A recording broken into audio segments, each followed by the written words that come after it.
and I've got a few things to say before we start. So the chair's announcements, so I'll go through those a moment, and then we can crack on with the work for today. Okay, so if everybody listens up, please. This meeting is taking place in the council chamber at Shepton Mallet, and we have members of the planning committee, officers, public speakers, and members of the public physically present in the chamber. We also have members of the public watching the meeting on Teams. Cameras within the council chamber allow us to film the meeting for viewers on Teams and also record the meeting. Therefore, any members of the public present should be aware that they may be recorded even if they are not participating in the meeting. If this causes you any concern, then please let me know now. Thank you. Members who have brought their own device with them should ensure that their cameras are switched off, and very importantly, their device microphone and speakers are muted for the duration of the meeting. Otherwise, this causes feedback on the council sound system. Public speakers contributing to the meeting virtually should switch their cameras off and put their microphones on mute until they are invited to speak by the chair. It is not permitted for any other member of the public viewing by Teams to contribute to the meeting at any time. Should any member of the planning committee wish to speak, please raise your hand and catch my attention, or catch the attention of myself, the legal advisor Martin, or lead officers, and also my vice chair, Edric here, Tessa or Simon. When members in the chamber speak, remember to switch on your desk microphone so that all those in attendance and viewing can hear you. Please do not use the chat function within Teams for anything. All contributions must be made verbally. And right, so now can all people turn off their mobile phones or turn them to silent, please? And I just would like to add a couple of comments that I said last month, but I'm going to say again this month, is that for all members to remember that we treat each other with respect and we treat officers with respect, and we do not get carried away with ourselves when we are speaking, and we stay to the point when we are talking about a application. We don't wander off into different areas, okay? So I just wanted to make sure that everybody understood that one, and it's very important. Okay, and then one last thing, I think members of the public and councillors will have a copy of a form that we ask you to fill in before you leave. Okay, right. Thank you very much for that. So that brings us to the end of that bit. Just got to. That's not the one I want. I think that's the one I want. Okay, we have apologies for absence. Helen, would you like to read them out? Yeah, sure. So apologies from councillors Dawn Denton, Alex Wiltshire and Adam Boyden. And we have Councillor Philip Ham substituting for Dawn Denton and Councillor Heather Shearer substituting for Alex Wiltshire. Thank you very much, Helen. I don't believe there are anybody else not here today. Next, we go on to the minutes from the previous. Oh, somebody wants to speak? Yes, Martin. I was only going to say I withdrew my apologies. I do have a slight cold, but Councillor Kay has forbidden me to sit anywhere near her. So that's why I'm at the back. Okay, Martin, thank you. I did realise you were there after somebody told me, and I did realise that you must have withdrawn your apologies. Thank you. Okay, so we now go on to the minutes of the previous meeting. I've just got to find them on the computer a moment. Just whilst you're finding them, Chair, there's 2 sets of minutes this month. Thank you.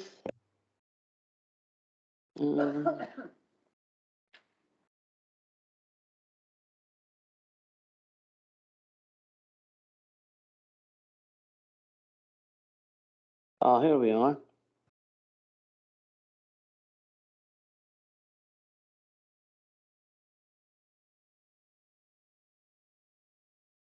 I'm sorry, Helen, can you tell me which page it is? Is it page 7? Somebody else got it up? Page 13?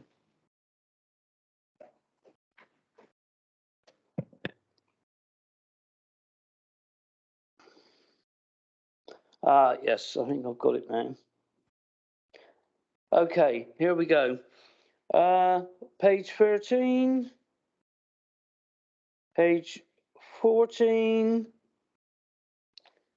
page 15, page 16, page 17, page 18, page 19, page 20, page 21, page 22, page 23, and page 24. Okay, that's that set. And then we move on to the next set. Could we have a proposer and a seconder for those? Oh, please? yeah, we're going to do them individually as we go along. Right, thank you, Helen. You're proposing, Well, And do Edric? you want to propose Helen or second? and Edric seconding. Okay. Yeah, okay, all in favour? Okay, against? No, everybody's happy, good. Right, now we move on to the second set, which is page 25, page 26, page 27, page 28, page 29, page 30, page 31, page 32,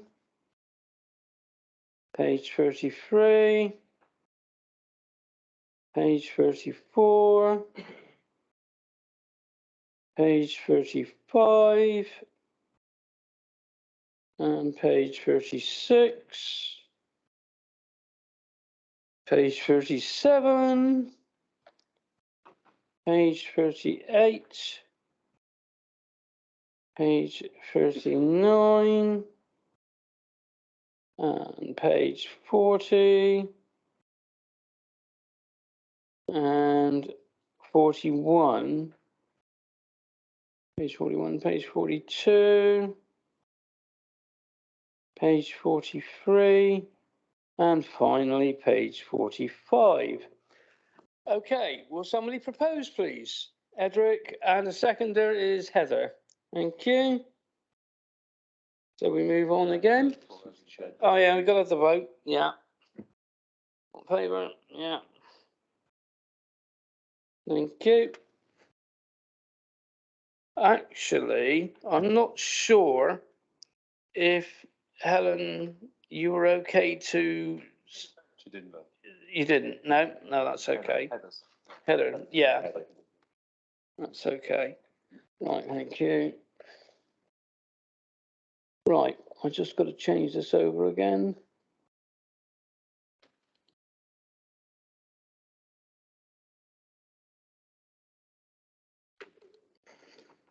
Right, we didn't, do we have any declarations of interest? No. Okay, public question time? No, We have none, Chair. no. Okay, so we're moving on to, hold on, I need my glasses on for this one. Yeah, so we're going to move on to planning application for Station Road, Wantstro and Shepton Mallet. So if somebody would like to speak to this, that would be great. Thank you, Chair. So this presentation relates to land off Station Road in Wantstro. The application seeks full planning permission for the erection of 4 dwellings with associated vehicular access and highway works. I should say at this stage that outline planning consent for access and layout was granted at appeal in October 2022 for the erection of 4 dwellings on the site, and that this outline permission that remains extant until October 2025. But yeah, so this is the full planning application. So here is the application site outlined in red on this plan. It's a greenfield site to the east of Station Road, which is this one, orange one running down on the southern periphery of Wantstro. There isn't a settlement boundary in Wantstro, so technically the site is classed as being in the open countryside, but obviously it is right on the edge of the kind of existing built development. The site adjoins the property known as Moonrakers to the north and is opposite 1 to 6 Station Road, which are the properties just to the west along here. So here are a couple of photos of the site. The top 2 photos show Moonrakers and the property here, and the site looking in a southerly direction down the main road. And then the bottom photos basically show the site in the opposite direction, looking northerly up the main road towards the centre of Wantstro and Moonrakers here. You can see 1 to 6 Station Road just on the side here. And then you can also see an oak tree, which is proposed to be retained as part of the layout. So just showing you the proposed site plan and the proposed landscaping plan here on the right-hand side. The application is proposing a pair of semi-detached 2-bedroom bungalows, plots 1 and 2 here, in the kind of northern bit of the site, and then 2 detached 3-bedroom bungalows down here. They're set back from the site frontage in line with existing properties along the road. 2 new vehicular accesses are proposed, and that was also set out in the outline permission previously. So you've got 1 access into plots 1 and 2, and another access into plots 3 and 4. In terms of the landscaping, the proposals would keep the oak tree, plant new hedging along the site boundaries. That's shown in green on this plan. Sorry, it's a bit wiggly. Going around the edge, there's a couple of new trees, yellow dots around the site, which are quite hard to see admittedly on this plan, and a wildflower meadow to the south. The driveway and parking will be laid in a kind of porous material. So then I've just got a couple of images of the plans in terms of the floor plans for each of the bungalows. So this is the pair of semi-detached bungalows. They've each got 2 bedrooms and an integral garage. Materials will be a mixture of Bradstone walling on the front elevation and render on the rear and sides under a clay tiled roof. Similar, but just a little bit different. We've got plot 3, which is a 3-bedroomed property. And then it's very similar. Plot 4 is kind of like the mirror image of it. And then I've just put these engineering and off-site works layouts. So mainly just to show you the surfacing, the porous material that's being proposed in the kind of front garden areas, front driveway of the properties. It's a bit hard to see admittedly on these plans, but also this one on the right just to show the new footway being proposed along the site frontage, which goes along the front, and a uncontrolled crossing to the north. And then finally, I'm aware that the parish council are a bit concerned about the drainage and flooding issues at the site. So the site is in flood zone 1 with a low probability of flooding, but admittedly the introduction of the development and hardened surface will increase the volume of surface water runoff from the development. So I've just included this map from the Environment Agency's website showing the extent of flooding in the surrounding area. So the site is kind of where this little marker is on the plan. There is an area susceptible to surface water flooding to the east of the site.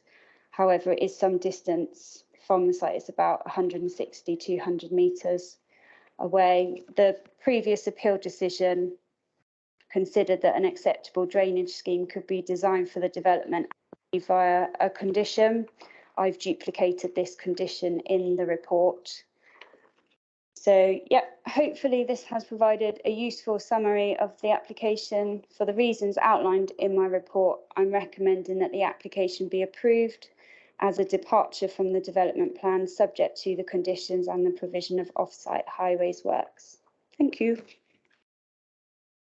Oh, thank you very much for that. Really good. Cheers. Okay, we're going to move on to the speakers now. Now, I believe that we have somebody from the Montrose Parish Council. Is that correct? Thank you. Thank you. If you would like to take your place, Michael.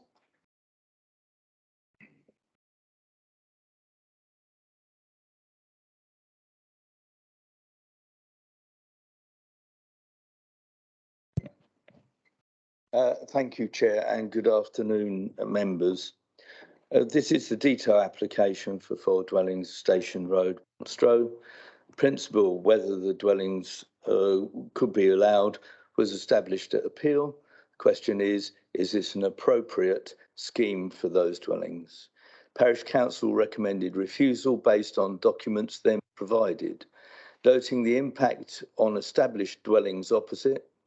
For instance, the route out of the development means that headlamps will endlessly rake the lounge rooms opposite display, a matter not given sufficient weight in the officer's report. Parish also noted failings to the ecological report. For instance, the report is for a smaller area than is in the application. No comment from the county ecologist, who is a consultee. Then the crucial issue of surface water drainage and flood prevention. The officer's report echoes the design statement comment about the flood zone, but records show recent frequent flooding to dwellings across the road and flooding further down the watercourse. The inspector noted that Mendip had produced a flood risk management programme and comments that the council were not unreasonable in identifying the potential harm from the increase in runoff water. She laid down stringent conditions for detailed schemes and reports to accompany the outline planning permission. However, these have not come forward and instead are reflected in the officer's report, the conditions for this detailed permission. So there are no reports or plans for this matter beyond a vague statement and a map for the house drains, and thus no comment from the lead flood officer.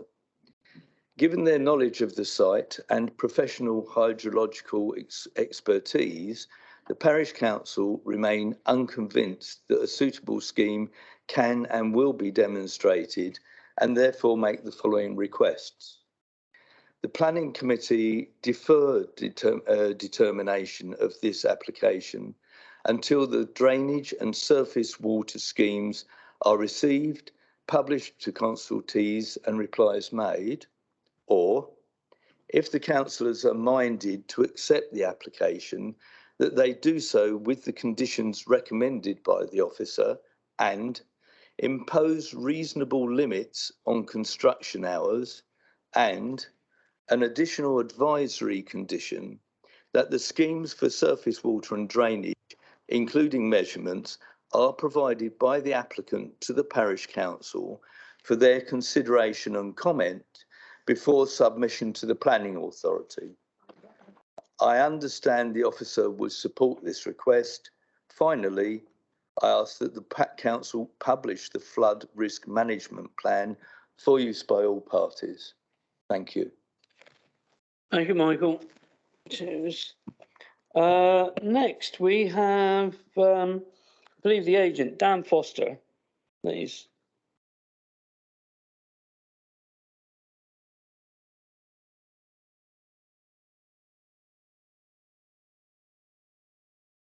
Before you start, Dan, you have 3 minutes and the little alarm that goes off tells you when your time is up, okay? Thank you very much, Chair. Hopefully I won't get there. The applicant purchased this site earlier this year with the benefit of outline planning permission for 4 dwellings. This approval was granted on appeal in October 2022, and the appeal inspector also concluded that the council acted unreasonably in refusing the original application in relation to matters relating to surface water drainage and land contamination. In particular, in respect of the use of conditions, the inspector considered the council didn't deal with that adequately. In light of the extant outline plan permission, there can be no serious doubt about the acceptability in principle of erecting 4 houses on this site. In terms of the detail of the scheme, the proposal is to erect 2 2-bed bungalows and 2 3-bed bungalows. Demographic projections show that by 2040, a third of the population of the former Mendip area will be over 65. Yet on average, less than 10% of homes on the market are bungalows. This proposal will therefore deliver new, modest-scale, single-storey homes to meet housing needs to a range of people, including those wishing to downsize. The recommendation of your senior plan officer is that the design is acceptable and is in line with the appeal inspector's comments. She also confirms there are no other technical objections, including in relation to drainage, land contamination, and ecology. The dwellings are designed to achieve A-rated energy performance, include the use of air source heat pumps and rainwater harvesting tanks. The scheme retains the existing oak tree and includes the provision of a new area of wildflower meadow and 150 metres of new native species hedgerow. In respect of highway safety, the means of access to the development was approved in the appeal decision, and those same arrangements are duplicated into this scheme before you now. In this regard, the concerns of the Parish Council regarding highway safety and amenity in relation to light are matters which have already been found acceptable via the extant outline planning permission. In summary, this site has outline planning permission, and this is a very significant material consideration, which, when coupled with the Council's lack of 5-year housing land supply, leads to a very clear recommendation of approval from the planning officer. We therefore respectfully ask that you approve the application in line with the recommendation. Thank you, Dan. Very well done within the 3 minutes. Excellent stuff. Okay, I think that's the last of the public speakers for this one. So we'll move on to members. Now, I'm not sure if it's either Claire or Barry and Phil who are the ward member or division members, I should say. So would you like to speak first?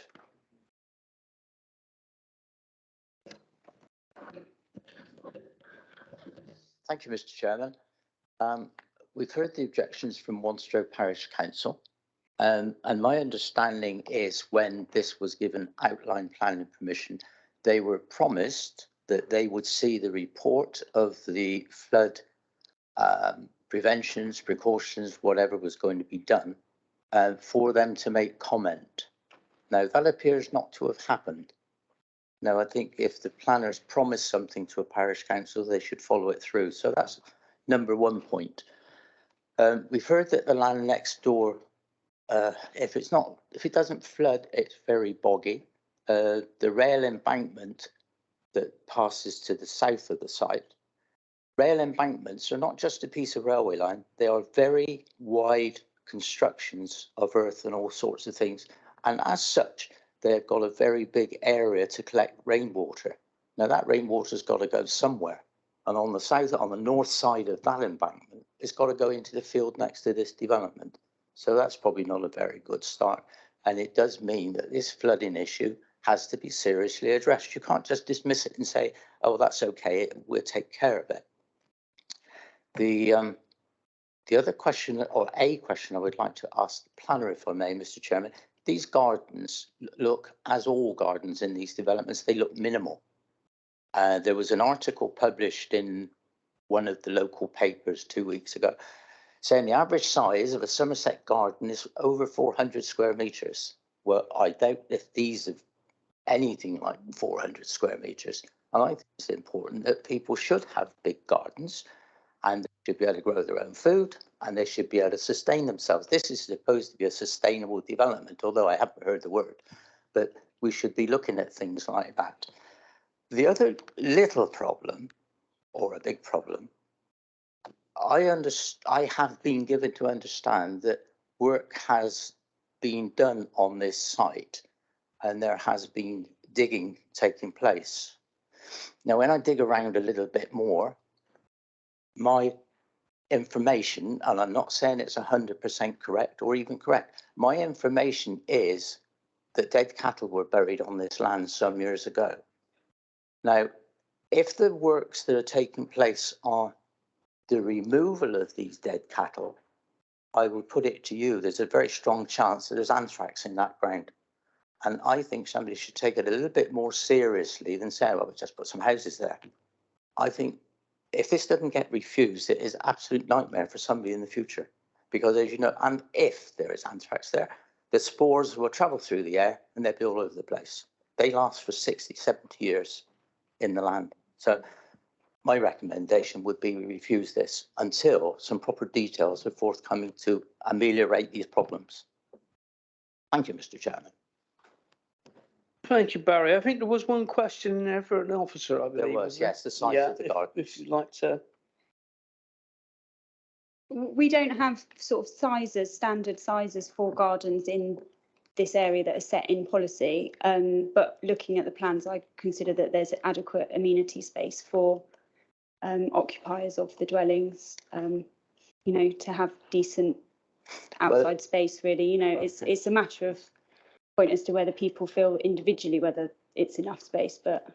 Okay, if I may come back, Mr. Chairman, by the time these places are occupied and we've all got the obligatory conservatory on the back, the gardens are getting smaller and smaller. Then there's a shed goes in the garden and these gardens will be minimal.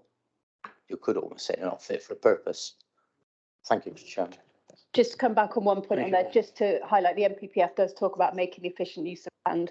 So we need to look at that when we're looking at planning applications, that we are making efficient use of land, we're making planning decisions.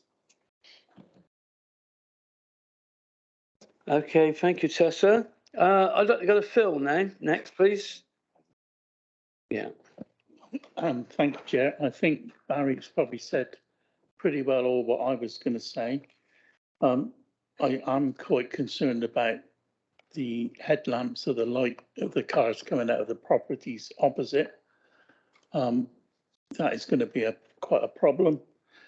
But also here it says with the Monstro Parish Council objections that they are wishing for the topsoil to be replaced due to contamination. I don't understand what that contamination is. But obviously with what Barry said, we might need to go 10 foot deep, not just the topsoil. And I do know what Barry is saying is actually true. Right. Thank you, Phil. I think Martin would like to come in.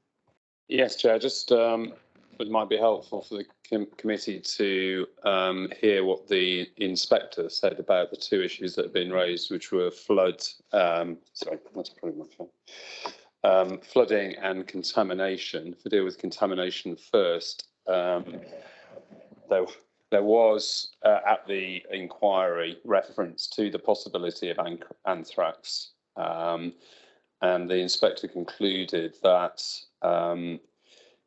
given that the proposal was for residential properties, there should be a precautionary approach and therefore impose conditions relating to contamination. Because as members will know from their training, if you can deal with a matter through conditions, then you shouldn't be refusing it. You should be imposing conditions to control that. Sorry, there's feedback on mine. So the inspector imposed the condition relating to submission of a contamination scheme. Similarly, with the flood issues, that was raised at the appeal, and the inspector was satisfied on an outline application that a drainage scheme could be designed which would not increase flood risk on the site, and then again impose conditions requiring the submission of a scheme through that process. So that's what the inspector concluded on the outline scheme, which was for 4 dwellings. This is now a full application for 4 dwellings. So the officer, as you've seen from the officer report, they're recommending similar condition, if not identical conditions, for flood and contamination. Sorry about the feedback. Thank you. Just can I add to Martin's point? The application last time was overturned off the recommendation and refused on a number of grounds, including drainage and contaminated land. And as Martin's explained, the inspector disagreed. He did, or she did, award costs against the council for making those decisions. So it was deemed unreasonable that we made that decision last time. So members should bear that in mind if you are considering refusing it for those reasons. We did get a costs award against the council last time for that very reason. Thank you, Tessa, for that information. People will be taking that on board. Okay, next person I've got down is Heather, please. Thank you, Chair, and thanks so much for that explanation. I did want to just remind ourselves, because it is an outline permission, so unfortunately we can't at this point, even if we wanted to, overturn the decision to have properties on this bit of land. So we are where we are with that one. I also wanted to, and I'm grateful because some of my questions were actually answered by our legal advisor. But one question I do have around that was around the flooding, because it was alluded to by one of the speakers, that, as I understand it with the conditions, forgive me, I don't do this all the time, I'm a sub, so it's been a while since I've sat on the panel permanently. But with the condition, what we're saying is if this were to be approved, it would be approved subject to that condition. So, for instance, the one around the flooding, that would be essentially what the wording here in the application or in the report is saying is that we'd be saying yes to it or approving it subject to that flooding mitigation plan coming forward to the officers and the officers being satisfied by that. I think that's the right thing. Now, the speaker alluded, our esteemed ex-colleague speaker, alluded to the fact that could that then also be shared, that flood mitigation plan be shared with the council, so the parish council, so they could see it. I think at that point, though, and I'd have no problem with that being shared, I think that's a great idea, but I think we have to be clear about where the decision making sits and who makes the decision. So it would be that when that flood mitigation plan comes forward, the officers see it, it gets shared obviously for full transparency with the parish council, town council, and then it's the experts, the planners' job to understand and advise to say that meets the right criteria. If that's the case, then it sounds like in the report here, it sounds like the flood mitigation, the flood concerns and the contaminated land concerns are indeed addressed. Have I got that right in terms of a process? Yeah, that's exactly right. Thank you, Heather. We will move on to Helen. Thank you. Some of the points I was going to raise have already been covered, thank you, by the other speakers. And I just wanted to let you know that I had a quick look on the portal, and the reason why they've been in the field and they've been digging about is because they've actually been doing looking at digging trenches to see if they can find any cattle or anything buried there. And I believe there is already a report, isn't there, on contamination, because that's already there. So, but there's a watching brief as the build goes ahead. I am also disappointed that it went through. I was on the planning committee where we rejected it. And one of the reasons was because we were concerned about the cattle buried in the field. But the other one was, and if you haven't visited the site, you should be aware that what some Councillor Ham was saying about the embankments is that the site goes very steeply south and up a hill. And so there is flooding down at the bottom there. And local people, I spoke to somebody when I went to visit the site who lives opposite, and they said quite often it pools on the road there. So it is a boggy soil. I believe I looked at the geology report. I believe it's underlain by Froome clay, which is not easy to drain. So it's not easy to put a sustainable urban drainage system in there. And on the parish council, I believe that they've got a hydrologist who's a sort of specialist, who's a member of Friends of the River Froome. So that's one of the reasons why they're all concerned about the flooding here. So I would echo what Heather Shearer has said about making sure that they have the reports. I would prefer it. If we can't refuse it, I would prefer to go with the parish council recommendation that we defer it until we've got those flood reports. But I don't know if that is an unreasonable thing to ask for. So I've got two other small points to make, which is the oak tree. We've had a lot of issues in Froome recently where we've had buildings put next to oak trees, and then they end up, we have a couple of dry summers, the clay shrinks, the oak tree ends up shrinking the clay, and then the houses near to it get subsidence. This is quite a small, a young oak tree as oak trees go. I think it's about 100 years old, something like that. And I'm just a bit concerned about, we've got a root protection zone. I'm just a bit concerned about whether or not, as that tree grows, you know, if these houses are going to be here for 100 years, or, you know, is that how much are we protecting that tree long term? That was a question. And then also I wanted to make sure that they've offered air source heat pumps. I wanted to ask the officer, does that mean they're not having gas as a backup? I don't know if the village is connected to gas anyway. Will they have, like, the design of the house? Will it reflect what's needed to make an air source heat pump work properly? Like, is there space for a hot water tank? And can we condition that? I wasn't sure that I saw a condition for the air source heat pumps. I think that's all for now. I don't actually consider it to be a sustainable development. As somebody that doesn't drink much and is agnostic, I don't go to church. My car's pretty good, and I don't need the pub. So apart from the parish hall, there are absolutely no things in this village apart. You have to get in a car to go somewhere. So it isn't really sustainable development. And I'd like to ask the officers to make sure that at the end they don't state it is a sustainable development. They say in the third person, it is considered to be a sustainable development, because that implies that it is the officers' view that it is a sustainable development. Thank you. All right, thank you, Helen. Very good. I think maybe there's a couple of answers to come. Yeah, do we have anything to say, officers? And I'm trying to jump in if I'm missing the point, but there's a condition 5 that talks that requires a sustainable construction. So detailed sustainability strategy statement to be submitted. So again, that would cover off your concern about the ground source heat pumps, Councillor Kay.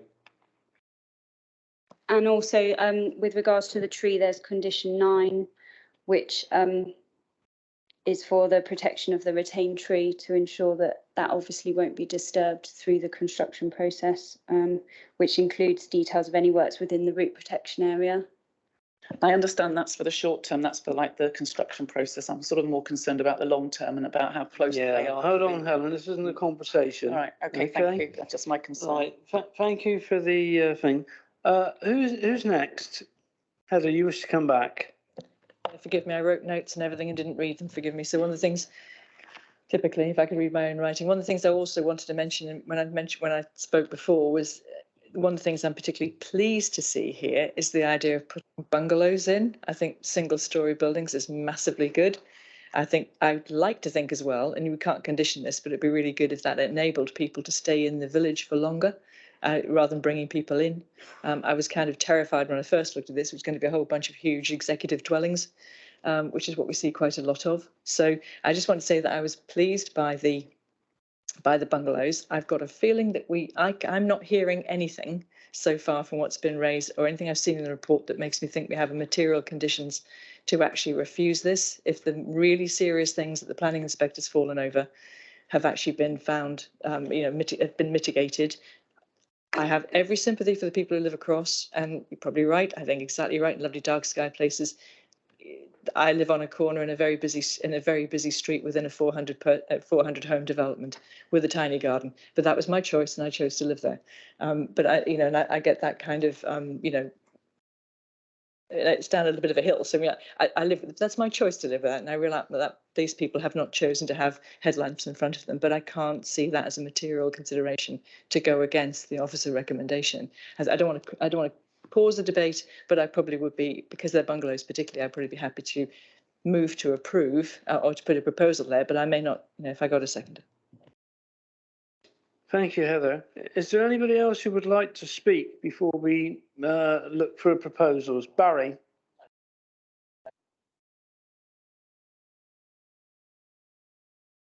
Sorry. Could the planning officer actually read out the condition relating to the soil examination, please?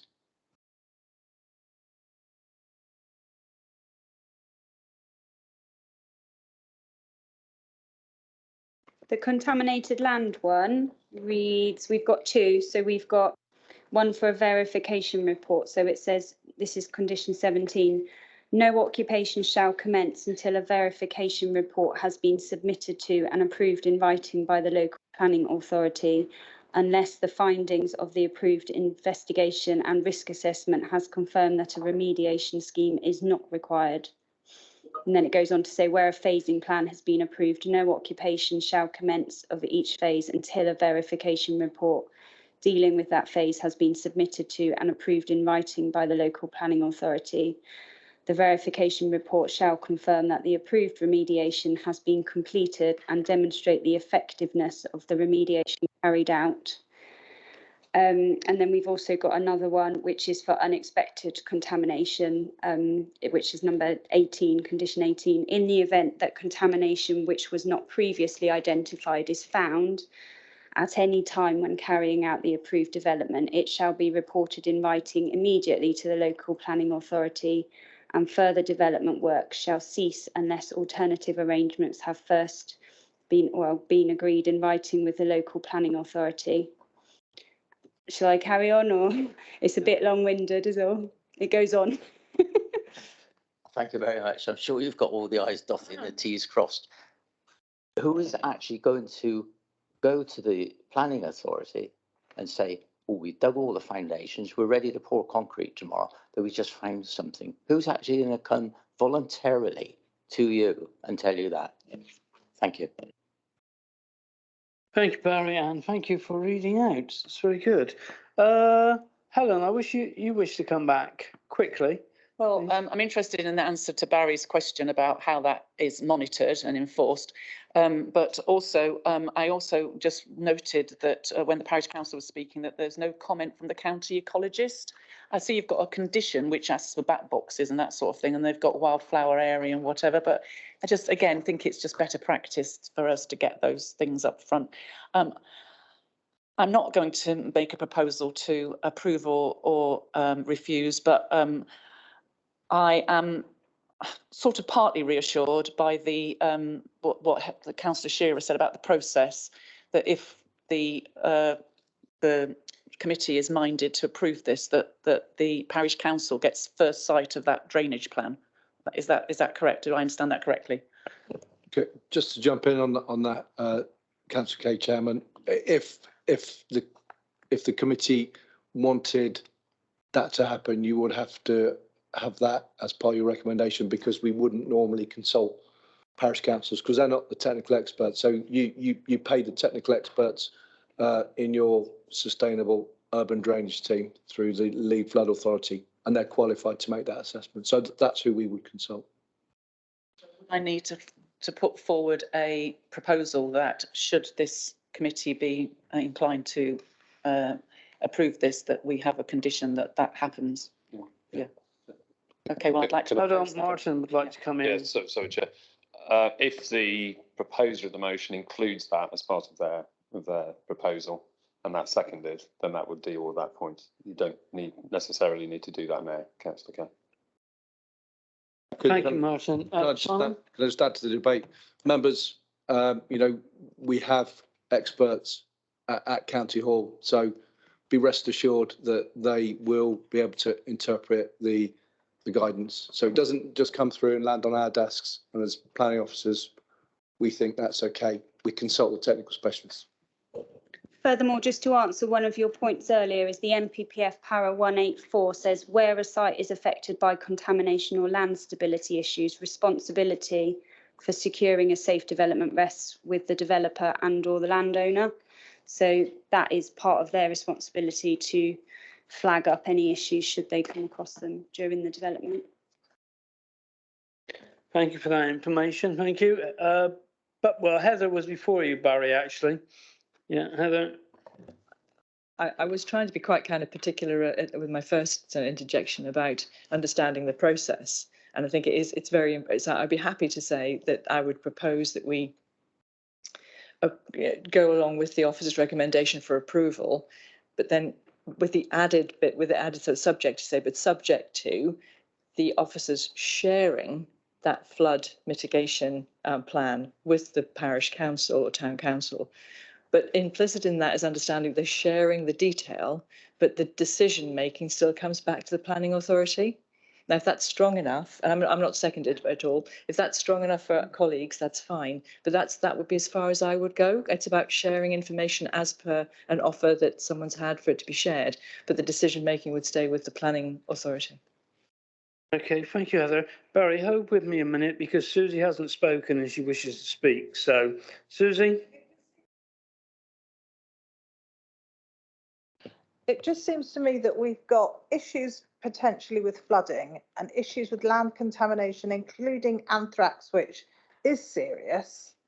And it seems that maybe we should defer this until we have more information on those matters. Okay, thank you for that, Susie. Phil, you haven't spoken on this one, so if you'd like to come in. I would like to say very similar to what Susie's just said, and I would propose that we defer this to the next meeting so we can have clarification on all the outstanding issues. Okay, thank you, Bill. Martin, you look like you wish to come in. Yeah, sorry. Yes, and we've now got two proposals, one to approve in accordance with Councillor Shearer's, and then proposal to defer. But neither have been seconded so far.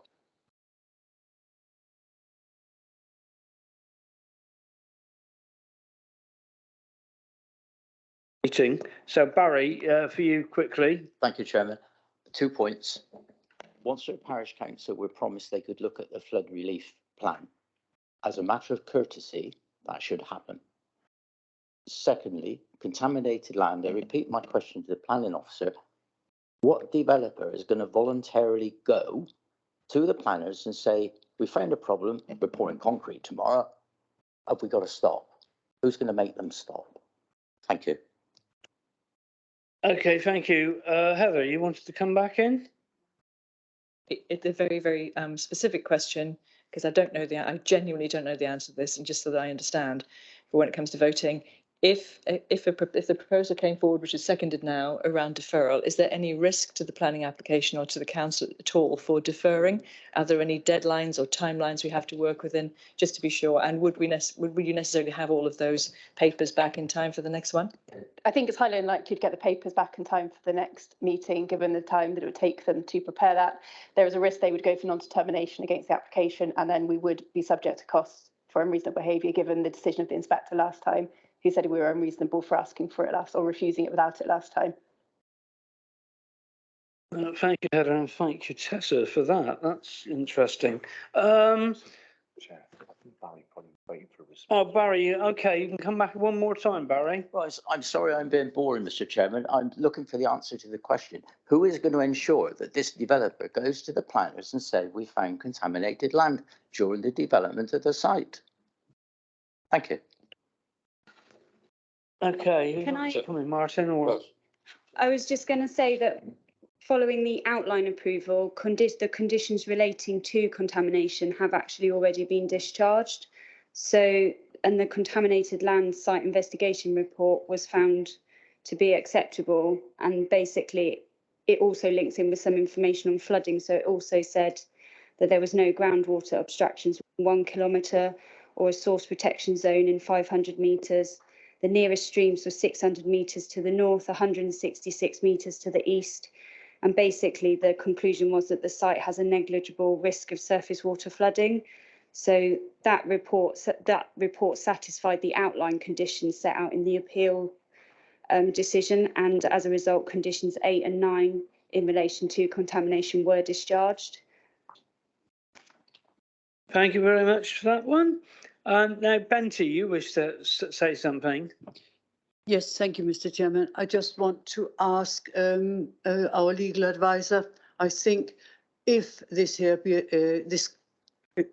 application are being deferred this time, will the inspector take that as the council being obstructive again?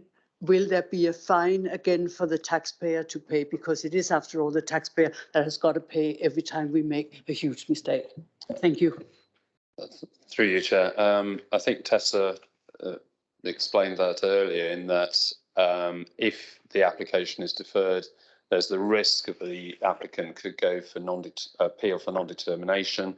And given the previous award of costs were all around the issues of flood and contamination, and the inspector wasn't with us on those and awarded costs against us, I think there is a risk. Yeah. Thank you, Martin. Susie, your turn before we go to the vote. I obviously don't know anything about testing land for anthrax, but is there a definitive test? And are you saying that it has now come back saying there's definitely no anthrax there? The previous contamination report, which has been discharged, it did say that there wasn't any anthrax on the site or in the areas that were tested, I believe. I believe there's a statement in there. I'd have to bring it up again. But basically, it was sufficient information to discharge the conditions that the risk of anthrax wasn't a problem. Right, thank you for that. Thank you. That's that question answered. Heather, I'm coming back to you because I believe you proposed to go along with officer recommendation. Forgive me, Chair. I think that we do have we actually have a proposal that's been seconded on the table to go a different way. So much as I'd love to come back, it's not really my turn, I don't think. Carry on, Edric. Having listened to the debate, first time speaking on this one, if the inspector was against our view on contamination and flooding, I think we need to determine this on any other factors. And based on the inspector being happy that there was no risk of flooding or contamination, I'm happy to second Heather's suggestion, Heather's proposal, that we go on with officer recommendation. Unless we can think of any other mitigating circumstances, not flooding or contamination, I'm quite happy to go with officer recommendation and second Councillor Shearer's suggestion. Thank you. Thank you, Edric. Martin, you want to come back in? Yes, Chair, just to be clear on the process now. So the proposal to defer the application will be taken, the vote on that will be taken first. If that is carried, then the application is deferred. Okay. If it's not carried, then we move to Councillor Shearer's proposal to go with officer recommendation with the additional caveat about sharing the information about flooding with the parish council. Sorry. Okay, thank you. Right, we're going to move to the vote. Sorry, Claire, you want to come in quickly? Quick. Although I understand Councillor Clark's point, I don't think it's material, is it, on not compliance and enforcement. We can't base a decision on something somebody might or might not do, even though I do understand the sentiment. So I think I'm likely to follow Councillor Shearer's view on this and the planning officers. Okay, thank you for that, Claire. We're going to move to the vote now because we spent an hour near enough talking about this one. So first we're going to go on the voting for deferral, which I believe was proposed by Phil and seconded by Susie. All those in favour of deferral? Aye, Chairman. All those against deferral? 1, 2, 3, 6, Chairman. So that. And do we have any abstentions? Thank you, Benty. Thank you. So that proposal falls. So we move to Councillor Shearer's proposal to approve with the additional caveat. Right, thank you. So let's be clear. We're going to vote again now. Oh, Martin, you wish to say something quickly in between while we're voting? Chair, just throwing in two standard things. I know probably what the answers will be, but is it possible to consider solar panels as a condition? And is it possible to consider porous surfaces for the driveways? There's fairly standard things that we ask for. Thank you. Yeah, they are both covered, Martin. Yeah. Okay, thank you. So we will now move on to the vote, which is proposed by Councillor Shearer and seconded by Councillor Hobbs, that we approve along with officer recommendation and an extra, I believe there's an extra condition, correct? Thank you. All those in favour of approval? 6, Chair. All those against? 4, Chairman. And anybody abstaining? 2. Okay, thank you. That's carried then. Thank you. Sorry, this is Debbie, the Democratic Services Officer. Can the people at home please switch their cameras off? Thank you.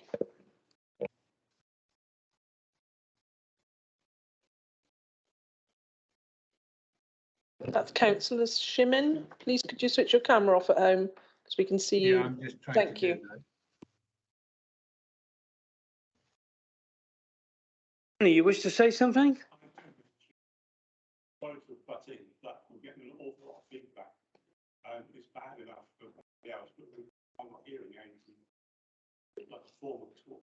Maybe IT can look at that and work out what the problem is before we move on to the next one.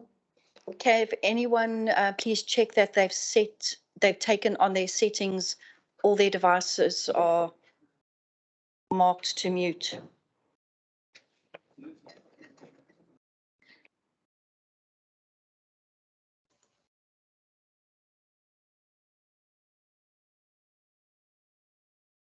Grab your seat back again, Helen. Okay, I hope that improves for people. Okay, now am I correct that DMO 6 has been withdrawn, hasn't it, I believe? That's correct, yep. Yeah, so we go on to DMO 7, which I believe is Carlton.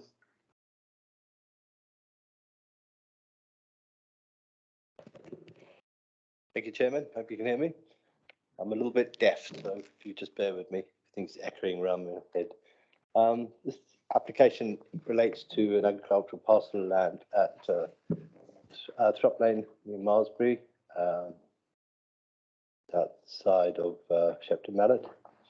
Proposal is to convert a stone-built agricultural barn to a dwelling in the Shepton division. Oh, it's very, very slow. I'm sorry. Better? Can you hear me better now? Lovely. Right, so you could just see the barn in question is just over here. Oh, go back a bit. So you've got an existing farm complex there. You've got the main road leading up, and the barn is just off a small little country lane, and it can be found on the left-hand side. So the drawing on the left is the existing site layout. So previously there was a very dilapidated tin barn there. In 2019, the applicant demolished it and erected a brand new barn, stone construction. I'll show you photographs in a minute. Then subsequently applied retrospectively for its erection, which we gave permission to for an agricultural barn. So that's it. So the drawing on the right is the proposal and encompasses the barn itself and a large portion of the agricultural field, which would be taken over to plant trees, orchard, etc., for drainage purposes and to site solar panels, etc. The level of the land is also there partly to offset the phosphate management of the site.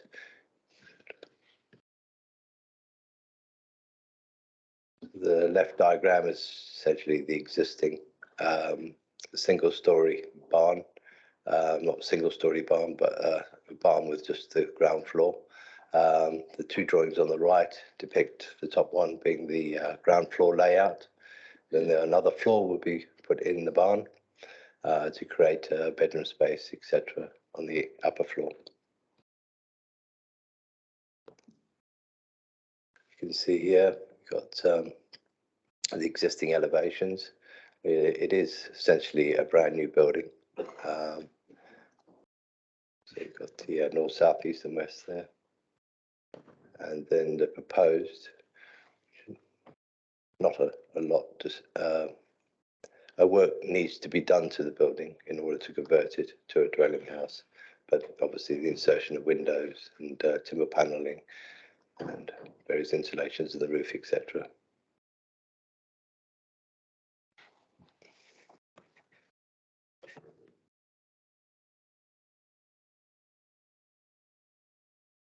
Right, we can see here The picture on the left is the barn as it stands at the moment, and the agent has done a little mock-up of what the barn might look like after it's been converted when viewed from the lane. So that you turn in there next to the lane, and if I just go back to the layout, you'll see the parking area just to the left of the barn as you immediately come in the gate, and sufficient turning, etc. And the last slide, it gives you a sort of artist's impression of the building within the context. So you'll see the taller trees of existing around the site, and the smaller ones will be the orchard, etc., which will have to be planted. Right. So back in 2021, we had an application for exactly the same, and it was refused by the council for 5 different reasons. One being the principle of development, which was the second being its impact on the countryside, where the principle of development can't be really established. There was the phosphate issue, a further drainage issue, and also a highway safety issue with regard to access, not so much from the site, but from the lane onto the main road, which is also quite a narrow lane itself. This application was submitted in an attempt to address those 5 reasons for refusal, and you'll see that the council has we've provided with sufficient information now to satisfy the highway safety issues, the drainage concerns, and the phosphate concerns. But the list essentially leaves us with the principle of development and the subsequent impact the development would have as being a residential development in an isolated location on the rural landscape. So those first 2 reasons for refusal haven't really been addressed. I think it largely goes down to, I think you need to look at the chronology of the site itself, is that the applicant has built a brand new barn. He says it's for agricultural purposes, which we considered would be acceptable, but then literally months down the line decided to put an application in to convert it to a dwelling. So consider it doesn't conform with our conversion policy DP22, which really is there as a policy to help us secure new uses for those disused and redundant buildings, not ones that have just been put up with planning permission and then 5 minutes down the line somebody asking for them to be converted to a dwelling. So it fails there. So we had to apply the conditions with regard to a new development in the countryside, and you'll see for the reasons and that in the report why we consider that the principal reason and its impact on the countryside remain. That's it. Thank you, Chairman. Thank you, Carlton. I believe that we have a parish councillor, somebody from the parish council. Hilary, is that correct? Thank you. Hilary, you have 3 minutes and the little buzzer will go off, okay? I introduce myself. I'm the chairman of the Parish Council, Croscombe. The Parish Council had no problem in unanimously accepting this application for the following 4 reasons. The first one was that the application replaced an existing building, a very definitive building with a very obvious footprint, and we felt that the plans enhanced that particular building. The second reason was the proposed building would have no detrimental effect, as far as we were concerned, on the visual impact in the village, and would be well concealed even from the other side of the valley that would possibly overlook it. The third reason, we recognise that they would incur private vehicle use. This was mentioned by the planning officers, but virtually every Croscombe resident has a vehicle, as public transport is poor and very unreliable. Particularly Croscombe residents who live on the outskirts of our village, they certainly have vehicles. They could not access their properties any other way. We also recognise as the fourth reason that the applicant is a long-term Croscombe resident, not someone coming in just trying to jump on the bandwagon of barn developments, but someone who has a good knowledge of village life and is sympathetic to the traffic and access problems that we frequently have in our village. Finally, we were quite surprised that this was refused because at the moment, a number of barn developments in our particular area have been approved quite recently in the past 4 or 5 years, particularly in the Throop-Malmesbury area. And therefore, we were rather puzzled that one seems to be taken and has refusal. And that's the Parish Council comments. Thank you very much indeed. Much appreciated. Next, I believe we have Mr. Elson. Yeah. I believe you have 1.5 minutes each. Is that correct? They're going to share by 1 and 1 and 2. Okay. Helen will look after you. Don't worry.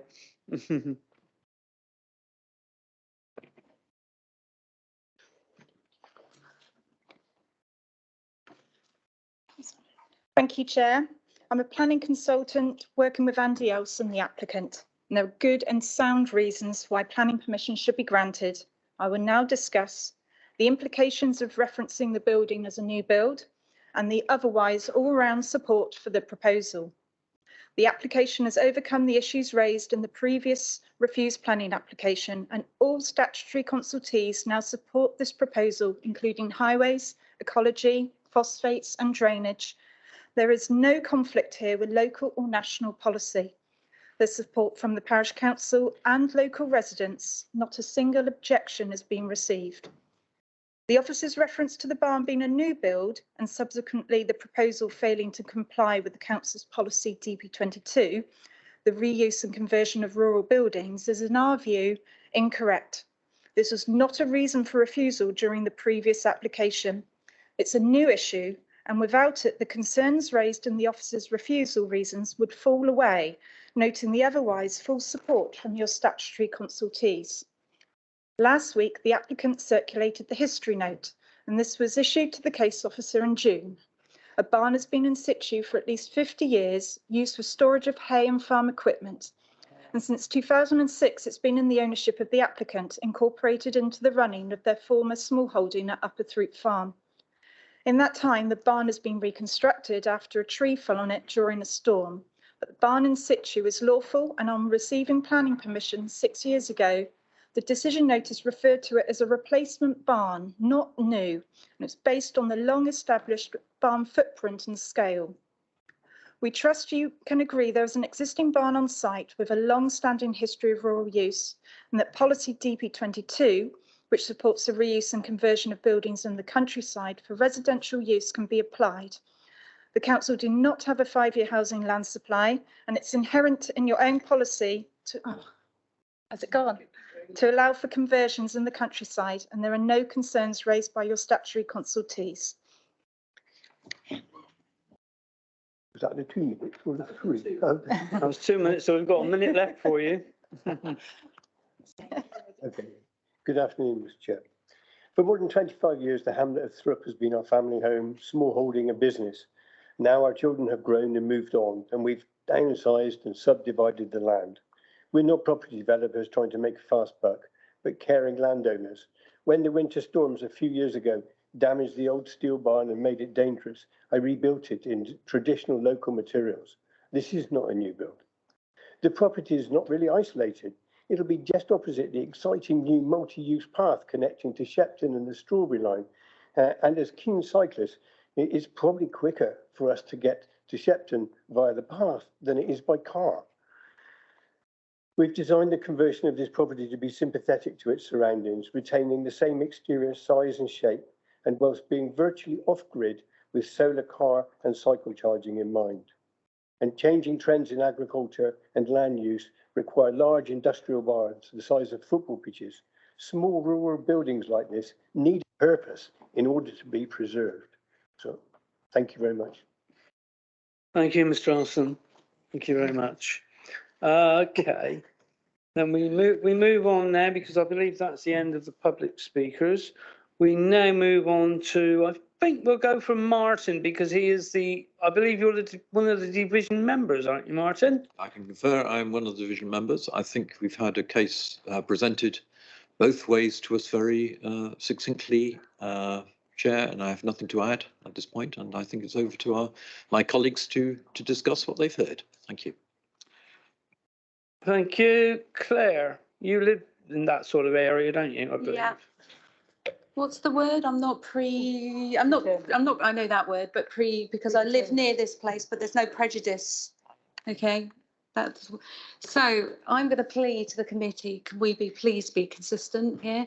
Because I've argued about letting buildings fall down that could be repurposed, and we all voted and supported that argument.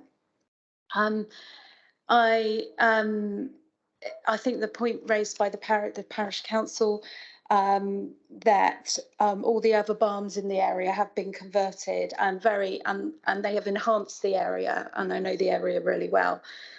I think that the proposal for how that's been presented to us is sympathetic with the area. If you're going to have a problem with this development, then what about all the other developments there? It's just so inconsistent, really. So as I say, we will be at odds with what we've done before if we suddenly turn around and say we can't let this one go forward. It was a barn, it wasn't supposed to be. And I think particularly from the road, the Freep Road is that lane is that lane. But all the other houses are up there as well. And it's actually very, very nice. Has people been up there and looked at it around there? Yeah, you can't even see it. So I will propose to approve this, and I would hope to have a seconder. Thanks. Thank you, Claire, and I've noted that you've going for approval. Heather, I think beat you just before. Heather? Goodness me. You got me? Sorry about that. But I'm going to say similar things in a way to Claire, and I have the utmost sympathy for officers on this one. This is exactly why you have planning committee, because it's the things we must not listen to are all the fabulous things said by our speakers in terms of how well they're going to look after the land and how well they should be. You're not one of those awful planners or developers rather who's just going to do this and that. In a way, that's great, but we actually can't listen to it. But I'm not therefore saying I'm going to go with the officer recommendation. I'm just saying this is why we come to places like this, because I can also think in the same way you can think, Claire, of ones where we've done this before, so we should do it again. I've sat in this room where we've actually tried to do what would be the right thing by the policy and got it turned over and it's gone the wrong way. It can be just as bad. And I think I'm going to have to come down and balance. I want to hear what other people say around the room, because I'm always conflicted if I go against the officers, not because I'm predetermined to go with the officers, but because they are the experts and that's why they're here. But I'm happy to go against them where I think it's right. And I'm also more likely to go against a refusal than it would be to go against an approval, because the risks are usually lower. But I was reading this thinking, oh my God, because I've been in places where we've actually had to say no to it because it's outside of our policy. So, but I think the thing I'm just going to say is, though, I have to say that what is swaying me to think about going against an officer's recommendation is the level of approval from the people who live there, from the parish council, from the ward members. So that makes it a little bit happier to actually go against a professional's approval, to say we are going against bits of our own policy here. But I remember having conversations with our planning officers to say, oh my God, after another 4-hour meeting, and say, well, that's what planning committee is for. It's for those places where you've got some interpretation. So I'd like to listen to other people, but I'm not trying to come off the fence too soon. Thank you, Heather. I'm just going to back up what you just said, and so that people on the planning and people who are listening online understand that the planning committee are here to make a decision. They're not here to mindlessly follow what is written down on the paper. So I think that's important to remember that. And officers understand that occasionally we go against the officer recommendation. I think that's important to remember that. So you're not constricted. Right, Edric. Helen. You bugger. I've written down. You could have gone first, Edric. Anyway, I'm quite divided about this. I like the development. I think it's great that you've got the orchard, you've got the solar panels.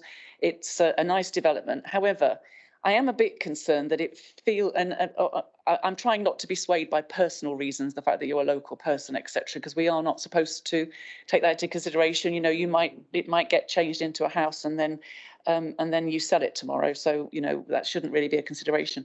But I am a bit concerned about it being like planning by stealth, because you've rebuilt a barn to a very, very high standard, and it says so in the papers that you've rebuilt it to a high standard, probably a higher standard than you really needed to for a barn. And then, as the officer pointed out, it's just a year later or so that then you've asked for it to be converted. And as the speaker pointed out themselves, the applicant pointed out themselves, that most industrial barns these days are bigger, and it's not useful as a smaller barn. So I'm asking myself, well, why would you then build such a lovely small barn in the first place unless you knew that you were going to put an application in to turn it into a house? So there's a bit of me that's feeling a little bit divided about this. It's also, talk about precedents, it's also the fact that we have a policy which says that we don't want to encourage development outside the development limit, and that is the main policy. And that is the precedent that we need to follow first, not the fact that there have been other barn conversions that went through, because each of those should have been treated as an individual case. The main policy is that this is outside of the development area. So I am just a bit divided about it, divided about the motivation and divided about which way to go on this. Thank you. Right, thank you, Helen. Nice for you to admit you're a little bit divided. Cheers, Edric. Thank you. When I was read the sustainable transport policy, I was thinking, based on whom? Because I'd happily walk down the crossing and get the regular bus. So I actually disagree about sustainable transport. Yes, just over a mile away, there's a bus every hour or so. So if we were to refuse things based on sustainable transport policy, the village I grew up in would never have any houses built. Pretty wouldn't exist. Hasn't had a bus since I was about 6, and I'm 59 now. And I agree with the applicant's suggestion that you can actually cycle into Shepton once we finish building our lovely new path. I didn't actually ask this to come to committee. I agreed with Carl at the time about refusal, but I'm now minded to change my mind, having seen this in more detail and listened to the rest of the debate. It is outside permitted development. Having been up there and knowing the area quite well as a local who cycled and walked around that area a heck of a lot, including walking up West Lane behind it many times and walking the bridleways along and coming down Clapham Lane. You can tell I know what I'm doing. I've got the map up, I've got the OS map up, so I'm sort of just reminding myself of where we are as well as having visited. I'm mindful to go against officer recommendation and I wish for this to be approved. Thank you. Thank you. I will second. Sorry, Claire. I'm happy to second. Could you put that on? Okay. Sorry, I'll put it. I shall put my mic back up. I'm happy to second Councillor Sully's recommendation to go against officers and approve. Thank you. Thank you, Edric. Claire, you wish to come back? Could I ask my colleagues to, in a respectful way, to disregard when members react to what they think people's motivations are? I just don't think that's material to say what you think somebody is thinking when they do something, because it's a really strong point to make, and I think it starts to prejudice us about our decision. So yeah, I just wanted to make that point to everyone, not to really what we think somebody, we've done that, that's happened before, and I think we should, start to be a bit disciplined about that. Thanks. So what their motivations were about the outcome of today is irrelevant. Okay. Right, thank you, Claire. I think Martin wishes to come in on that one. Not on that point. Just in relation to the, excuse me, the reasons or the recommended reasons for refusal. Why don't you use this one? Can I use that? that's any better. Yes. The officer report sets out 2 reasons for refusal. So the proposal is to approve the application contrary to the officer's recommendation.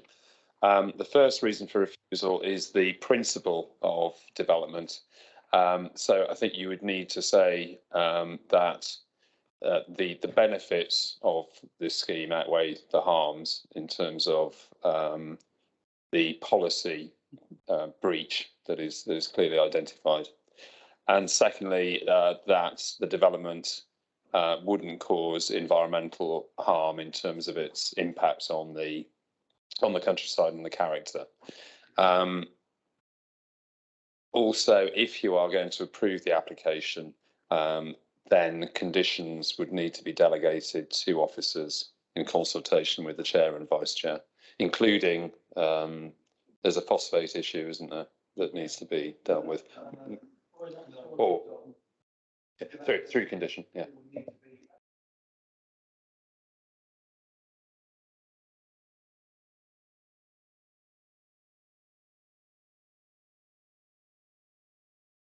It's Martin for now. Yeah. Yes. Okay. Oh, Heather, you want to come back? Yeah. Forgive me, because I looked down for a minute. I didn't understand. I didn't hear the conversation that was happening on the top desk there. So I'm not sure whether we missed something procedural. If I missed nothing, that's fine. But I wasn't sure what was being said a moment ago. Through you, Chair. If the application is approved, then it would need to be first advertised as a departure from the plan.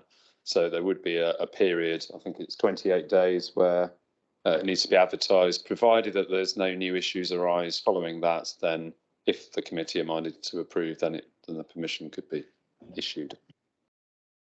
Thank you, Martin. Are you clear now, Heather? Yeah. Thank you. Benty, you're next. Yes, I am. And I am one of the 2 ward councillors for this application. And I'm so pleased that I can speak now. And I have got nothing to say. Thank you very much. I'm sorry. Sorry, I forgot you. Okay. Thank you. Phil, you. I can remember this area well in my younger days when it was 2 dairy farms and quite a rundown farmstead and totally a mess. Therefore, this barn is on a brownfield site, in brackets. The last application we did was on a greenfield site. We got a lack of housing by 505, as we all know about. So that is my reasons why we should support this. It's a brownfield site. We need houses. It's making the area more attractive. It's sustainable. Full stop. Thank you, Phil. Is there anybody else who wishes to make a comment before we go to the vote? No. Claire, would you like to read out your proposal, please? Well, listening to our legal advisor and saying that was this sustainable, the reasons why we shouldn't be, approving it, I think that we do have a case. So I think that using some of that wording, Martin, which was that it is sustainable where it is and it being outside the development area. However, there is a lot of development up that area anyway already. I think I've got a friend who's about to help me.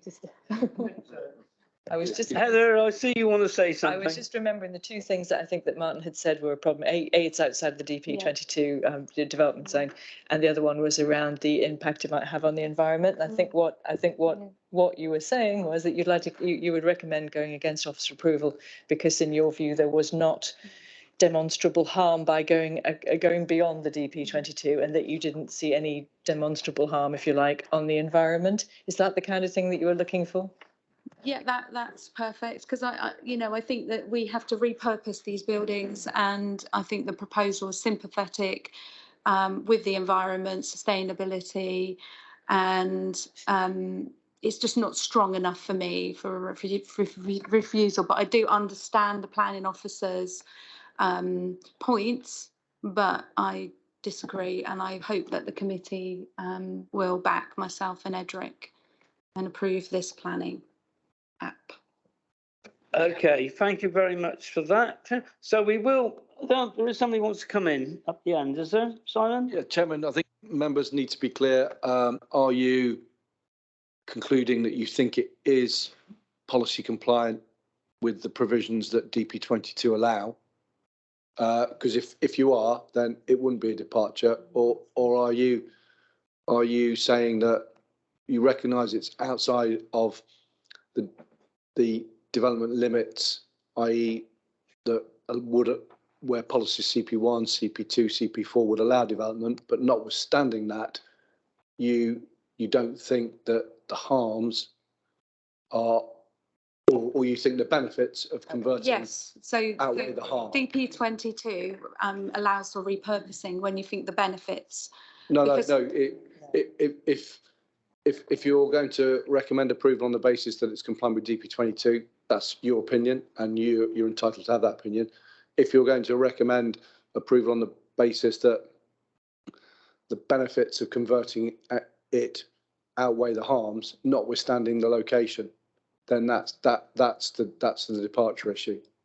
So you need to identify if you're saying it is in accordance with DP22, and you can conclude that it's not in accordance with DP22, and then rely on the benefits outweighing the harm as to why you're approving it in a location that is outside of the development limits that would normally allow development. I get what you're saying, but the reason I've got a slight confusion is because the DP22, I argued exactly the same case for something in another area. It was going to fall down. It was a building that was being repurposed, and it was, and that was part of that policy to say we need, for economic development, we need to repurpose. However you want me to word it, I think you know what the outcome and what I'm trying to achieve here. So, yeah. Hold on a minute, Claire. I think Martin would like to help you out. Listening to the debate, DP22 specifically relates to the reuse and conversion of redundant and disused rural buildings.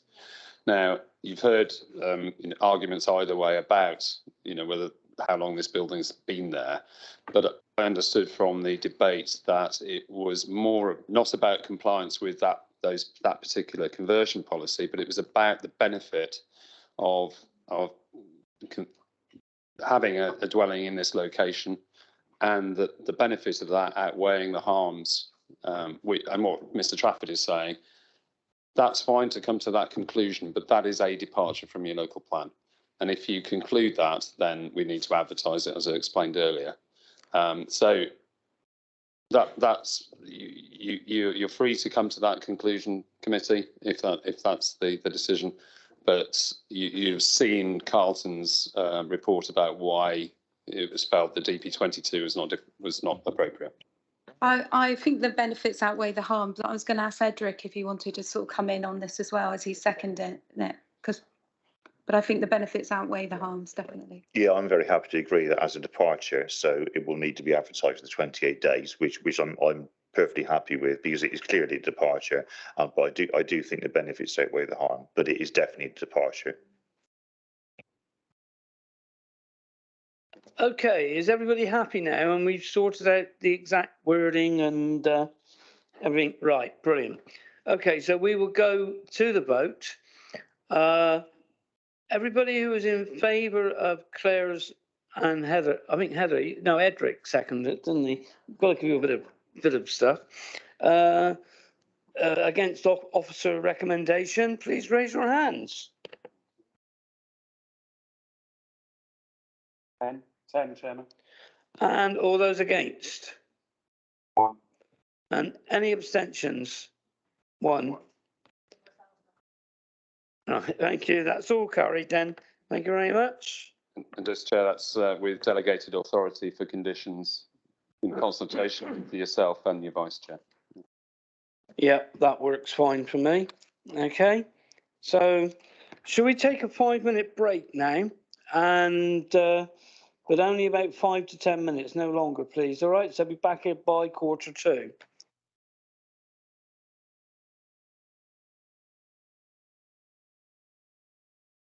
Right, thank you. You're all sorted. We can move on again. Welcome back to the committee.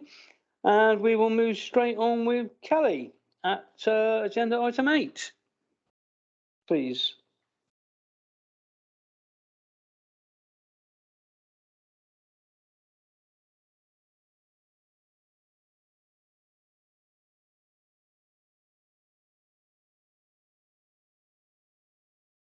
Thank you, Chair. Sorry about the delay, the few seconds trying to get the machine to work, but here it is.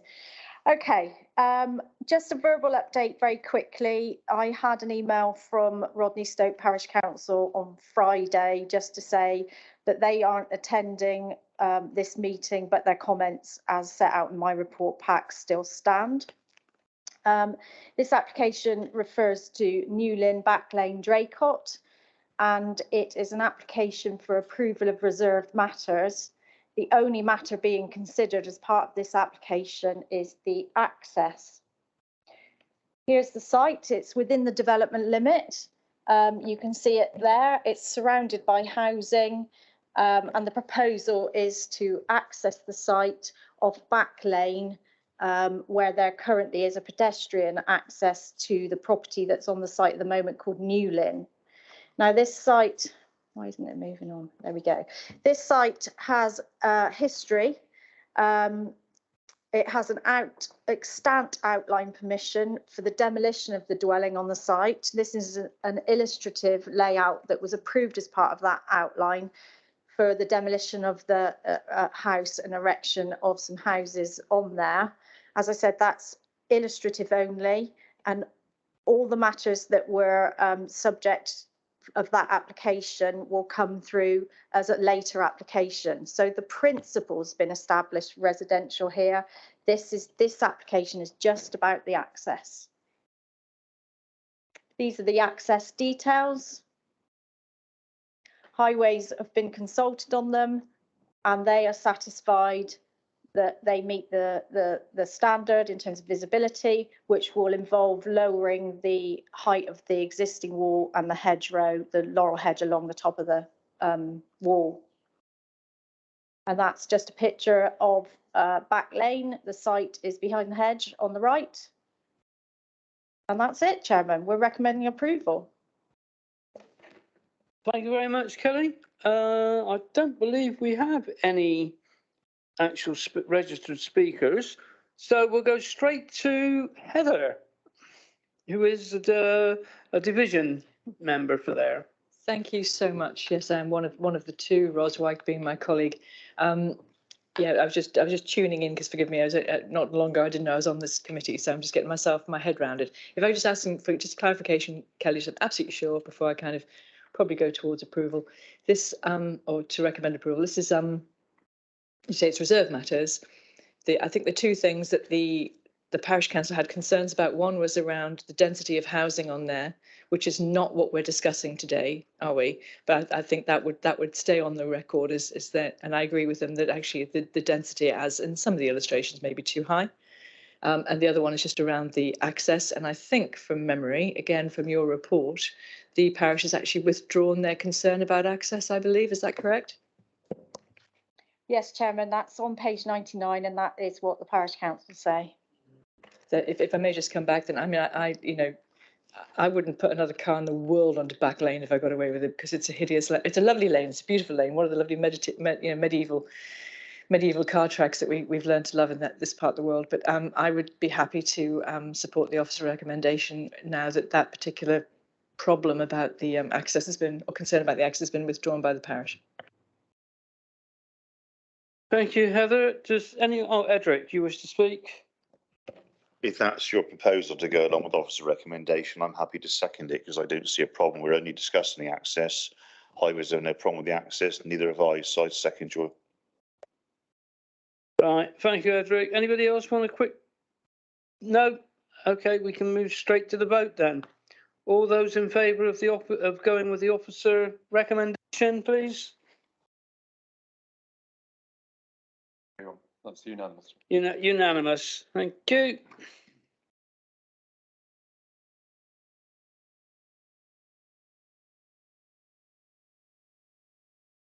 Okay, we'll move on to the next one, which is land west of Tanyard Lane, North Wootton, Shepton Mallet.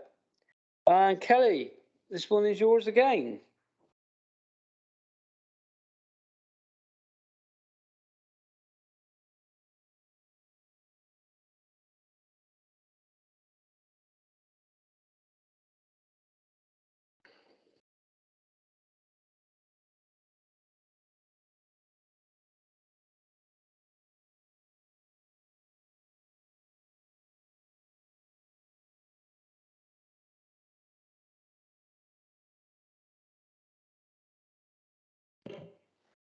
Thank you, Chair. Yeah, you're quite right. This is land west of Tanyard Lane, North Wootton, and the application is for the erection of a dwelling and garage stroke store building.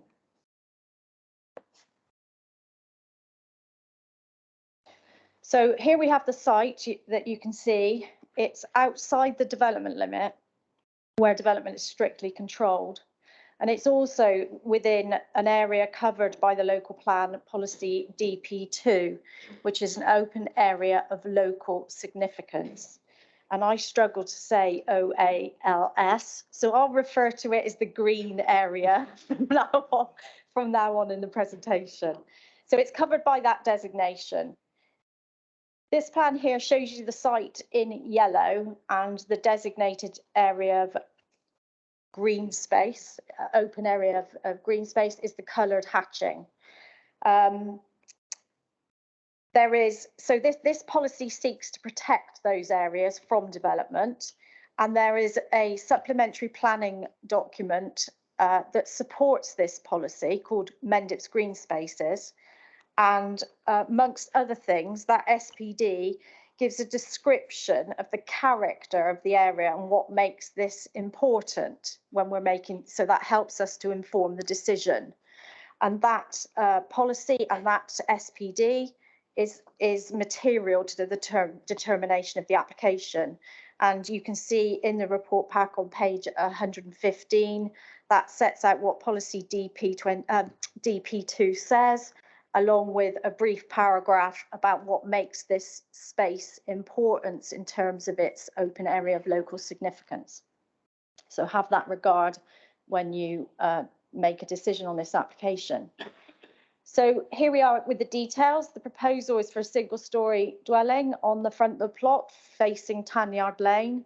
There is a footpath to the south of that picture. You can see that oblong building. That's another dwelling. But further south than that, can I point on this? No, I can't, can I? Oh, can I? Can you see? Oh, scrolling down, down, down. There is a public footpath down here that runs off the page up here towards the church. And it's worth walking because you can look back and this site is seen in its greenery in between all the other houses located here. That's the design of the dwelling proposed, and I think it's important just to set out, because it's in my report, but just to say that there was an outline permission on this site, but that was back in 2013, and that was before the current local plan was adopted.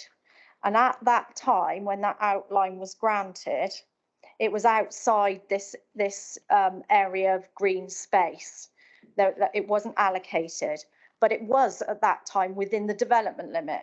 So since 2013, the adoption of the new local plan, the development limit fell away. So that's a material difference in policy circumstances since that outline.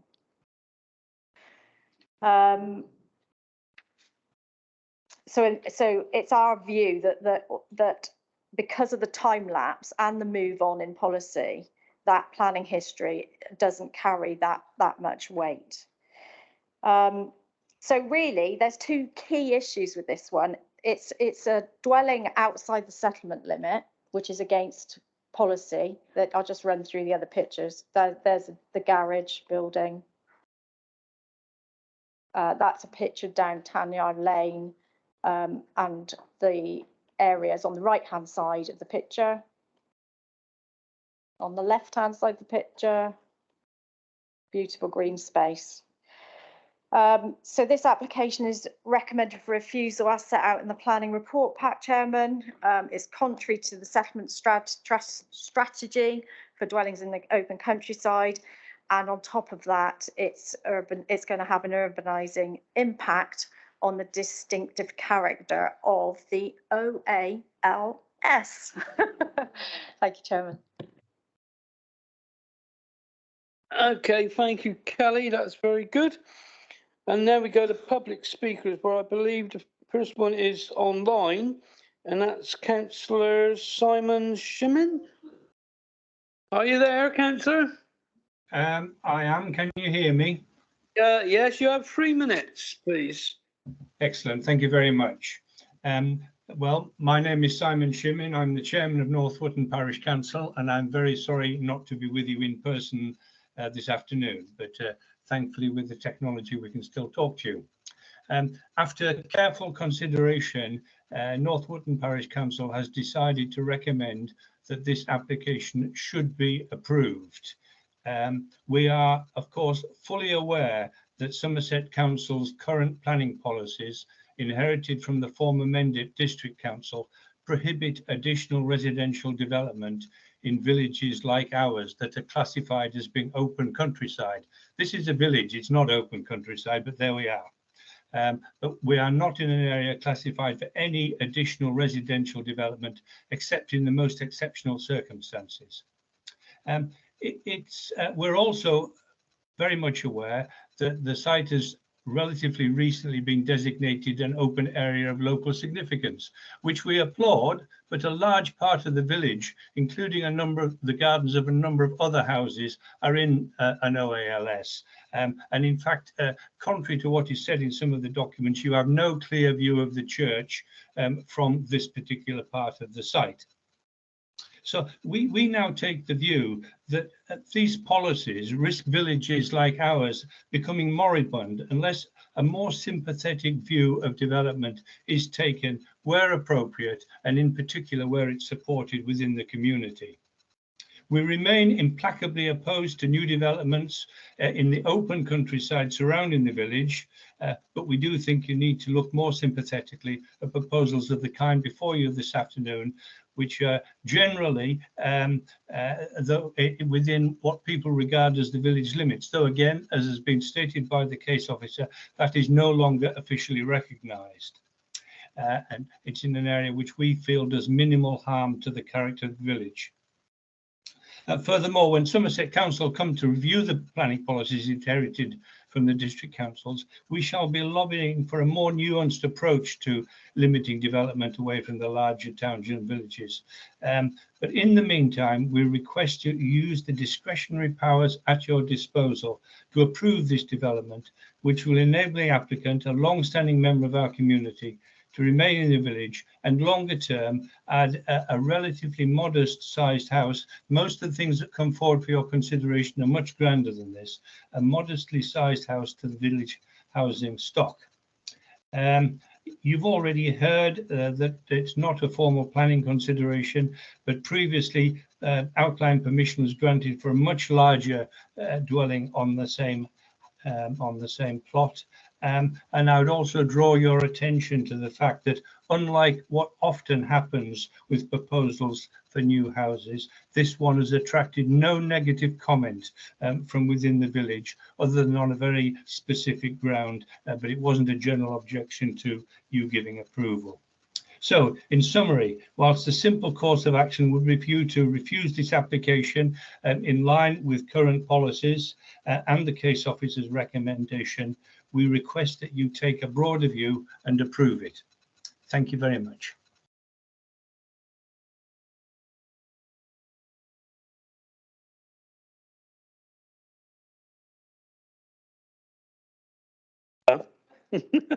Never mind.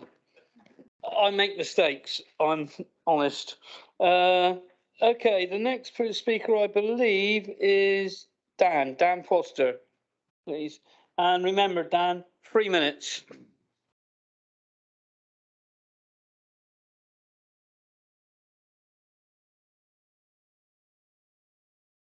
Thank you, Chair.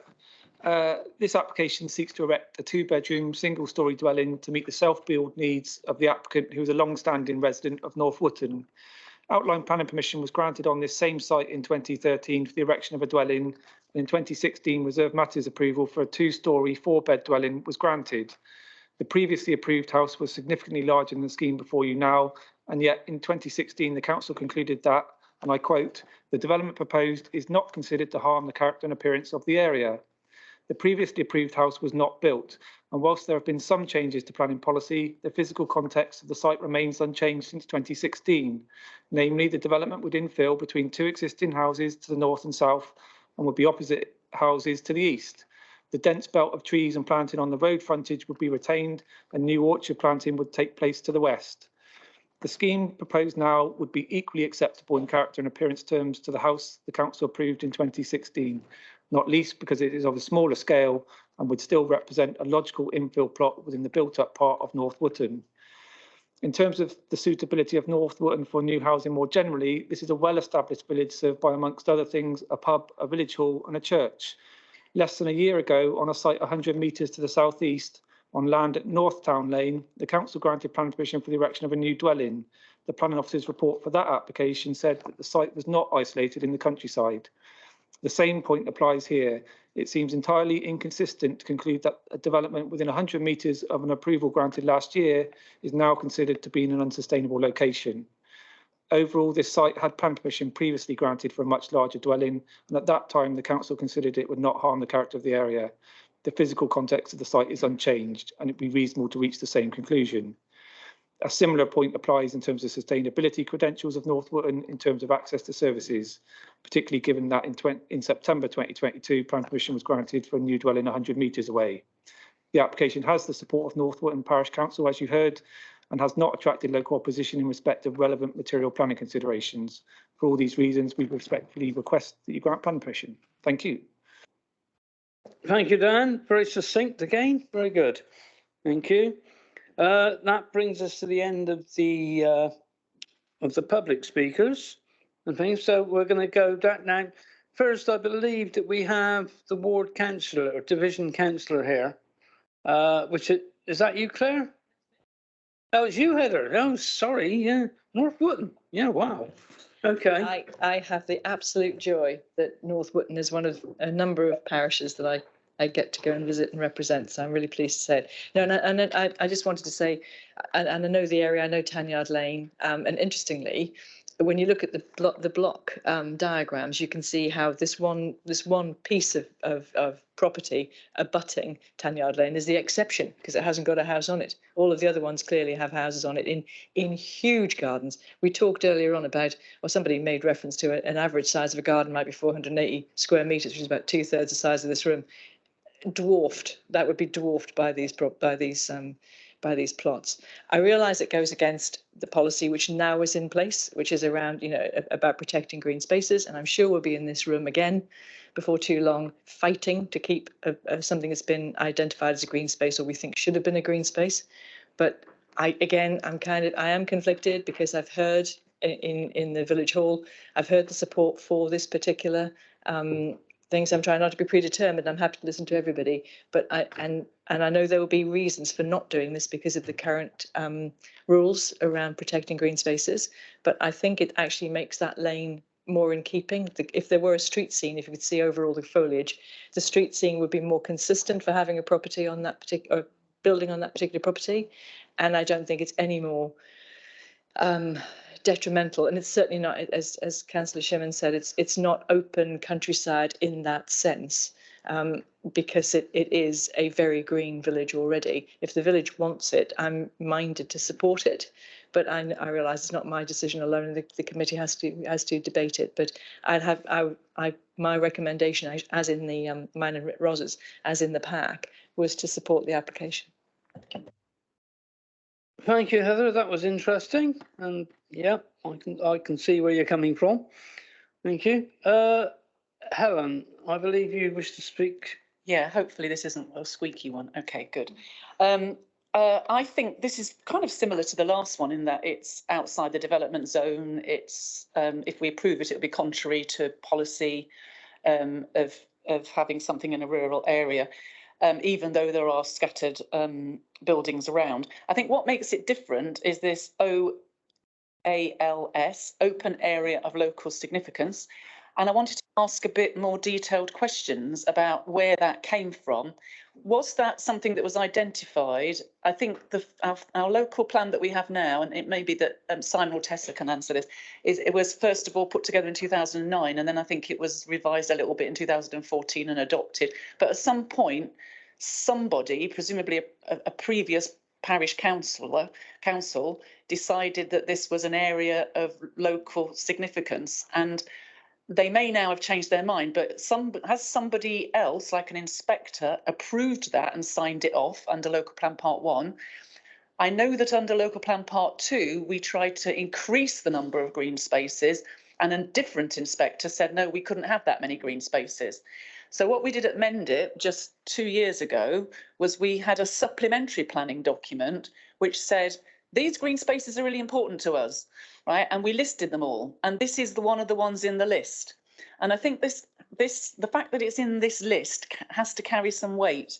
I kind of partly think that if we did develop the site, it would sort of protect the area behind it. I mean, if you look at the history of the growth of North Wootton, it looks as if it's grown around this green space, and this green space has always been there. And it's, I asked Jo Milling why it was there and why it was identified, and she said it's a complex of open spaces, it's very distinctive and it adds to the character of the village. But if this house was built, it would kind of protect the area behind, and because it's going to be very difficult to access that area behind. So I'm not sure how much it really threatens the remaining bit of that OALS, but I would be interested to know who decided to put it there in the first place. You know, and are you partly recommending refusal because of that OALS? Thank you, Chair. I mean, in answer to the last bit you just said there, Helen, yeah, that is why we're recommending. That's the second reason really why we're saying no. Without sounding unprofessional, I mean, I don't get involved in the policy making, but as I understand it from the planning history, in 2013, there was an allocation, an open space allocation, but it was to the back of the application site. So the application site looked at today wasn't in it. And then between then and the new local plan, they obviously reviewed them and decided that the whole of that site should be in. And again, as I understand it, as part of the the inspector's review of the local plan at that time, he got us to take something out, which is now not in the local plan. It's to do with green spaces, but that's by the by. And as a part of that, I think officers then decided, well, actually, we've got the OLAS there, but there's no justification for why that area is important. So that's why the SPD was made, to support that, to say why each site was important in decision making. Can I just have a clarification? So you're saying the original OALS didn't include this site where the house is going to be. Then you said they decided to include this bit as well. Is they the officers? Did it ever go to an inspector? Or I know that we passed it at full council at Mendip, but I just wondered like who had decided and whether there's any force. You know, I'm just trying to work out the significance of that extra little patch of land. Yeah, the honest answer is I don't know. I think just to come back on that, I think when the local plan part 2 was examined, they included important green spaces in terms of the NPPF, which has got a designation as important green spaces. I think the inspector, when he looked at it, said we hadn't had enough information to justify that they met those tests, but that's a really high bar. It's equivalent to kind of Greenbelt, the tests in the NPPF, but that didn't undermine our OALS designation in the local plan part 1, which is still obviously. But which didn't include this particular site. Presumably at the time, yes, yeah. Okay, thank you, Tessa, Kelly and Helen for that. So that was interesting. Okay, who else is next, please? Barry, you're next. Thank you, Chairman. I don't really understand the logic of building on a piece of land will protect the land from no longer being an open green space. Green spaces are there for a purpose. Somebody actually decided it was a very good idea, and I presume other people were asked their opinion, and they said it was a very good idea. And just like the application a couple of months ago well, it's a conservation area, but it's a really good reason for building on it. Conservation areas are there for a reason. Green spaces are there for a reason. And I totally support the planning officer's recommendation in this case. Thank you, Chairman. Okay, thank you, Barry. Anyone else like to speak? No. Oh, Helen, you thought of something else, something new, have you? No, that was my main point, was about the OALS, but I also wanted to just say that it does seem to be that it is quite isolated. So just going back to the main point, which is that it's away from, it's not a sustainable location. It will be car dependent. And again, I don't think that a church, a parish hall and a pub are considered to be services and facilities that everybody would necessarily use. And so I am concerned about that. And then there was one other point, which was that, it was about access. When I drove there using the GPS, and I had to turn off the, I didn't come at it from the church side, the main village, I came at it from the other side. And I saw this road going down and I thought, are you serious? And I had to go down this road and there's a completely blind bend and then do a right turn and then a left turn. And I just thought, how on earth are we really allowing extra development on this very, very narrow lane? So I was a bit concerned about the access. I know Highways have sort of said it, they haven't got an issue with it, but yeah, that was just one of my other concerns. Okay, Yeah. thank you, Helen. I hate to tell you, but there are lots of little lanes in Somerset like that, and I know quite a few. Right, Heather, yeah. Yeah, thank you. I just having made a comment about a back lane in one of my areas and a previous one. This is nowhere near as bad as Back Lane, I can tell you. Some of the ones in Draycott are terrifyingly tight, with many houses all the way up and down. This one is, you're absolutely, I know that hairpin at the top. It's really quite scary the first time you come across it, but that's not the only way into that road. The way at the bottom is a very easy splay quite near the Crossways Inn, I think, which is a big pub. And it's not that far from main roads, but so I would argue that, you know, we've seen far more isolated packets of land be developed than this one. I would argue. I mean, I'm happy just to get the ball rolling. I'm happy to be really contentious. I hate doing this to you guys. You know, I love you, officers. You know I do. I'm happy to put forward a recommendation to go against the officers' desire to refuse. If nothing else, it will flush out what people think. So I'm not holding out any hopes one way or the other. And also to see if anybody would support me. I know I'd have to have some support from Martin around how I would phrase the reasons for refusal to overcome those two reasons why Kelly quite rightly put it in for refusal. But I may not get support for a second. Okay, thank you, Heather. Does anybody wish to second Heather? Hello. Yep. Okay, so Edric will be the seconder. Okay, and as nobody else appears to... Oh, Phil, you wish to have a chat? Yeah, carry on. Simple. I would propose that we refuse it with officer's recommendation. I'm looking for a seconder. Chair, so same as before, we've had a proposal to approve, and that's been seconded. So that is the vote that you need to take first. If that is carried, then that's the end of the process. If not, then it goes to Councillor Ham's proposal. But before you go to the vote on the approval, you just need to be clear of the reasons if you're minded to approve, and also, as before, if it's approved, it would be a departure application, and officers would need delegated authority for conditions. The reason for refusal set out in Kelly's report has various elements to it, but the principal ones are an unsustainable location, the urbanising effect of the development, and also the fact that it's within the identified green space, let's call it that. And contrary to that policy, which is pretty, clear in terms of what it says. Permission will not be granted for development which would harm the contribution to the distinctive local character made by open areas of local significance. So that's the wording of DP2. Okay. I'm really grateful, Martin, and I'm not here trying to kind of persuade people to go my way. This is just something I believe in.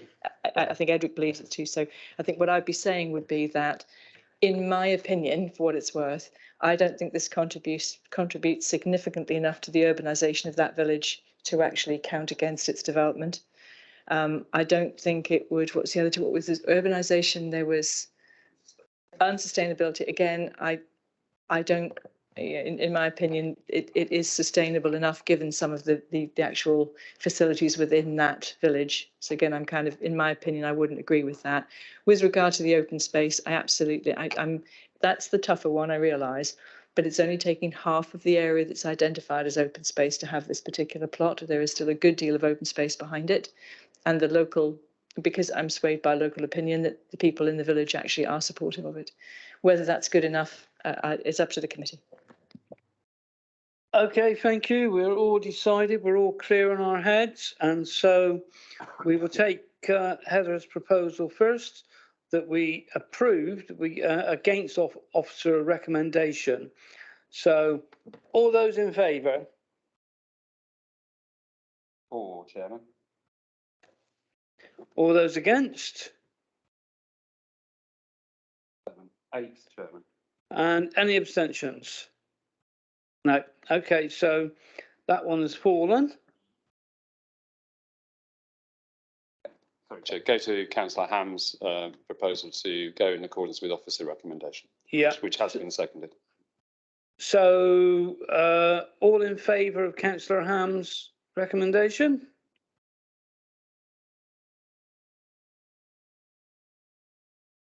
And all those against? 1, 2, 3, Chair. And abstentions? Right. Thank you. So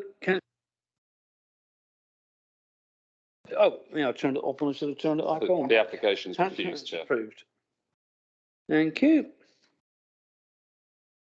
Right, that's good. So we've got that one's done.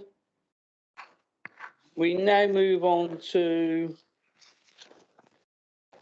where are we to now? Number 9, I think it is, and it's the land at Castle Carey Road, Lidford on Foss, and that's the erection of 2 single.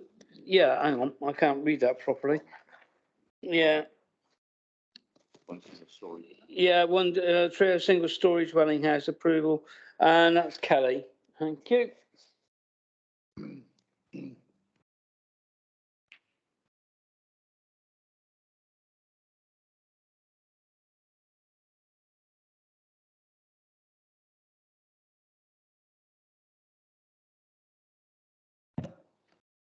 Thank you, Chairman.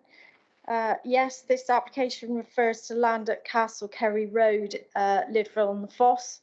It's actually closer to Kenton Mandeville, really, than Lidford. And the application is for the erection of a dwelling. I was going to point with my pen then, the old-fashioned way.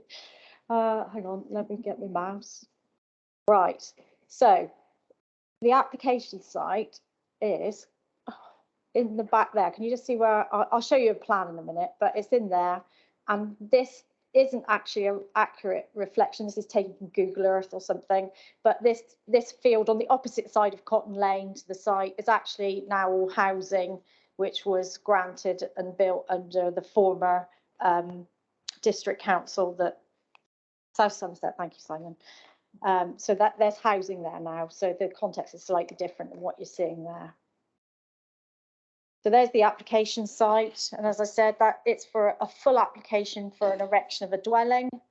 It is outside the settlement limit for Lidford, but there is an extant outline approval on this permission, which was granted on this site, which was granted in January 2023. And at that time, we granted details of the access, the layout, scale, and landscaping. But the appearance was reserved and hasn't actually been agreed yet. So that permission's extant, principle for residential there established. The proposals for erection of a different style building, but in the same location as the outline approved, and the access is proposed to be off the main road at the bottom of that picture rather than where it is currently off Cotton Lane. And that also was approved as part of the outline permission. so the access arrangements are the same. That's what the building, what the dwelling will look like. It's proposed on the north, east and west elevation, the roof will be black corrugated cladding, and on the south elevation, it will have wood cladding. So one would assume that's to make it look more agricultural looking, because it's seen in the context of an existing building that's used for equine use. That's the entrance onto the main road from Cotton Lane, which is where the current access to the site is, but not proposed. That's the existing entrance onto Cotton Lane, and that building you see in the back is the equine use, and the proposed dwelling will be in behind that again. That was, just for your information, the outline permission that was approved. So you can see the site on the picture on the right, it's sort of a H-shaped building. But as I said, the appearance of that is yet to be agreed. And that's the footprint of the building approved in outline. So yes, the site is outside the settlement limit, but there's in principle already accepted by the outline, which is extant. It's got good access to the services and facilities located in Kenton rather than Lidford, so it's a bit unusual in that case. And that's it, Chairman. It's recommended for approval. Thank you, Kelly. I'm looking here and I don't believe we have any public speakers on this one at all. So that's interesting. Okay, so we move on to the committee. I'm just trying to think do we have, yeah, Claire. So you'd like to go first then, Claire? If you tip all the water over yourself, I hope. I'm just wondering why this has been brought to committee, because the parish council supported, yeah. I can answer that one easily, Chairman. It's because it's a departure, so it automatically comes. Thank you. Yeah, so when I was at the parish council, I lived for parish council, and they were debating their planning applications. I thought of the committee and the planning officers, and I thought it was such an intelligent debate and very considerate, because neighbours were talking to neighbours, and they were just talking through the practicalities of the development, ironing out any issues that may, or tensions. And I thought if you could witness that, and it was, you'd be pleased really. And people were thinking about material reasons, not emotional reasons. So yeah, there's no comments to say that there's a problem with this. There's one comment, but it's not. It's a neutral. So I would recommend to support the planning officer on this application. Thank you, Claire. Before we go on, does anybody wish to second? Yeah, Heather, you're seconding. Anybody else wish to speak? Yes, I had a feeling, Helen. Carry on. I sent some questions to Kelly, which to give you a heads up about it. That I went and looked at the planning statement, and I saw the original H-shaped building, and the way it was finished was with a local stone, and it looked quite attractive. It looked similar to the houses across the other side of Cotton Lane. And I went to visit the site on Saturday. I happened to be in the area. And I just really don't like the black corrugated metal. And we talked earlier about barns, and it's to me, it just feels like there are nice old-fashioned stone barns and there are new metal barns, which are not that attractive. And I see why they've done it, because they're saying that they want it to look like a barn. But black metal corrugated iron is just, I just think in terms of the character and appearance of the area, it's not very attractive. And what isn't written in your report is that there is a path just to the north of the site that goes across. And I went and walked along the path and then up the hill and looked back down onto the existing wooden barn that's finished in wood. And that sort of like blends, because it's weathered, it sort of blends into the environment. Whereas a black metal barn, I don't think it's going to blend into the environment so much. So I just wondered, do you know why they have changed that design and why they decided to do something in black metal? Is it I assume it will conform to current building standards, and will have high insulation levels and all the rest of it. And is there any other way that they might be satisfying DP7 to have any kind of renewable energy on site, solar panels, all that sort of thing? So that's 3 questions. Why have they changed it? Why have they changed the appearance of it?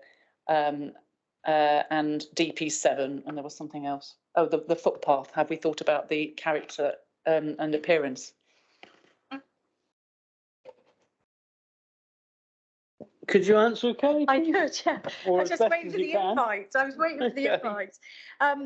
Yes, I went and looked at it from the footpath too. And yeah, I acknowledge that you can see it, but our view is that it won't be harmful. And obviously design and materials is subjective, but as we've said in the report, we think it's okay. You could come to a different conclusion. That's your prerogative. Why they've changed it, I have no idea.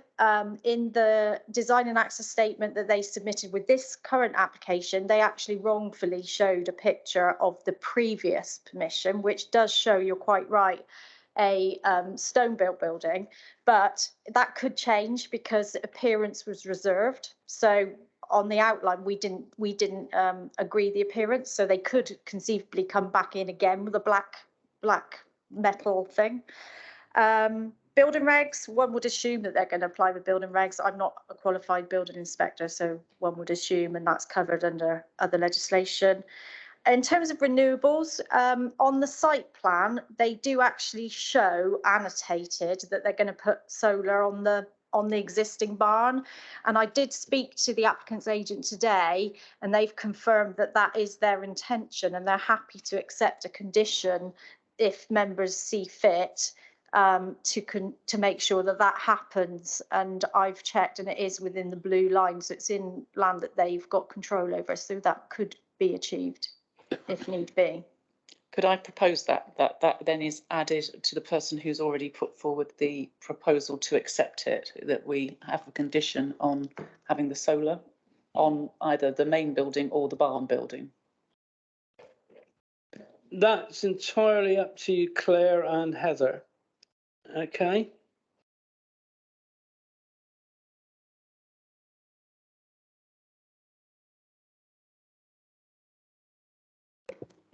No, sorry. Right, thank you, Claire. And it's a nice straight answer. I like that. Okay, before we go to a vote, does anybody else wish to make a comment? No, not at all. Okay, so we're going to go to the vote, and all those in favour of Claire's proposal that we go with the officer recommendation, please put your hands in the air.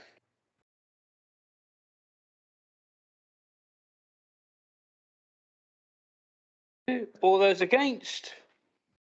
1. And any abstentions? That is carried. Thank you. Right, we will move on to our next one, which is, hold on. I'm trying to keep going fast here.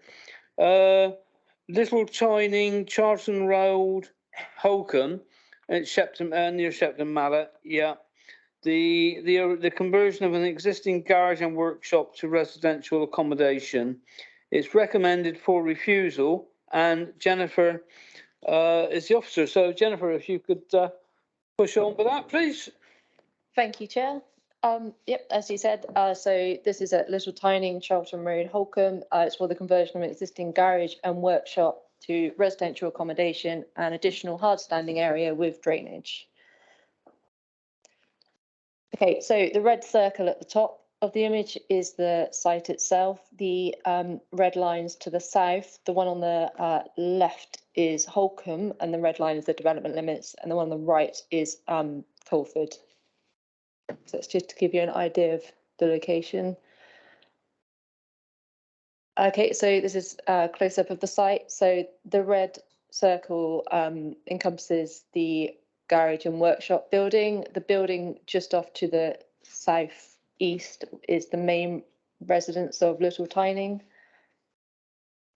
And actually, the area of hard standing is proposed just to the west of the red circle. So it's the existing location plan. Again, it shows the main dwelling of Little Tyning, and the second grey square to the north is the barn, the garage proposed for conversion. And the closer site plan, again, this is fully annotated. So as you can see, the blue building is the garage for conversion. Number 4 off to the southwest is the new area of hard standing that's proposed. That's in association with the stable buildings that are there to the south as well.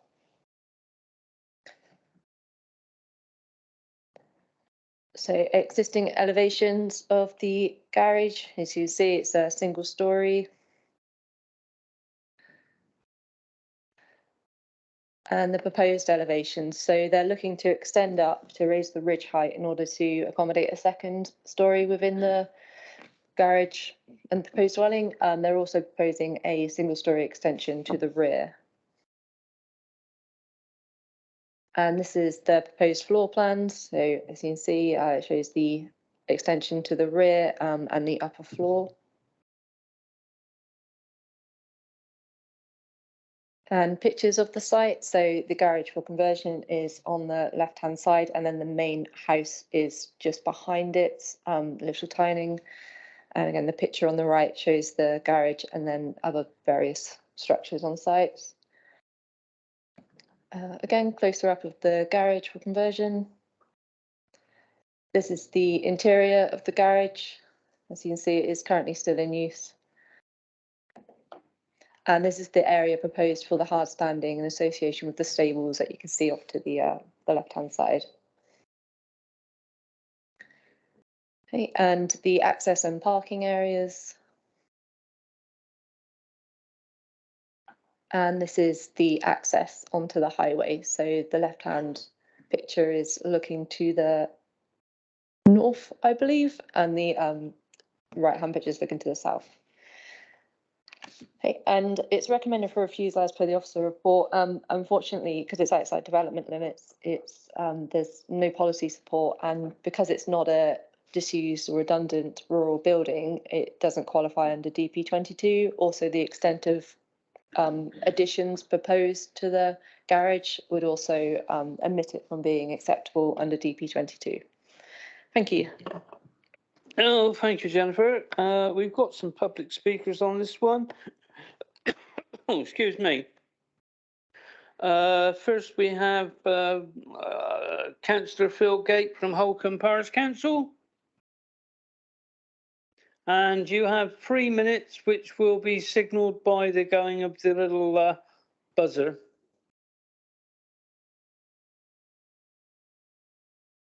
Thank you, Chair. I must apologise that I'm going to repeat comments that have already been made this afternoon. I've been a long-suffering member of Mendip Planning Committee, and so I know that planners weigh up the pros and cons to make a decision.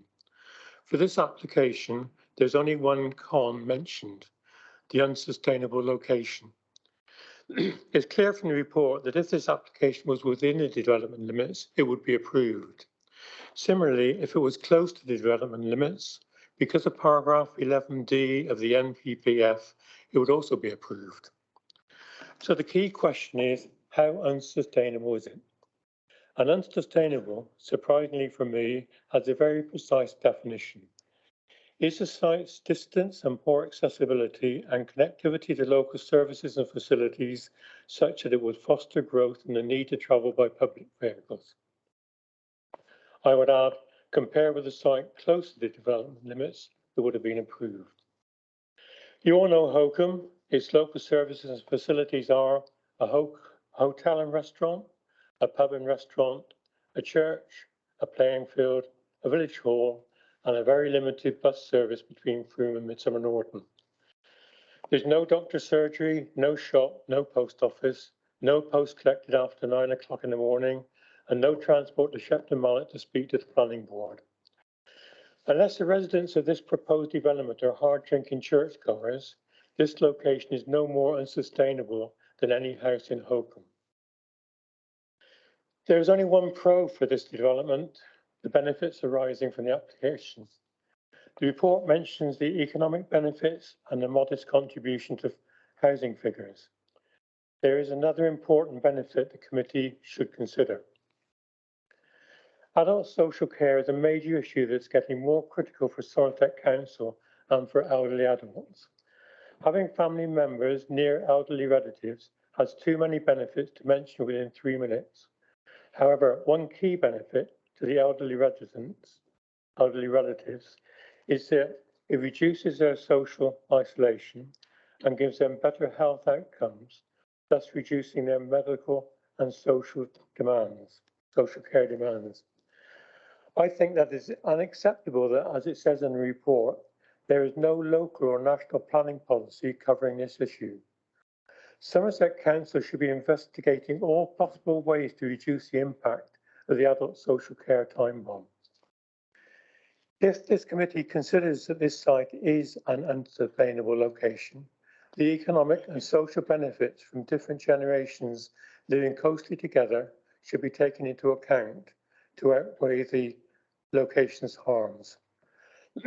So finally, even if you actually think there is any harm from the location in this area, I hope that you will agree that these economic and social benefits, together with the benefits already mentioned, outweigh this harm, and that you will approve this application.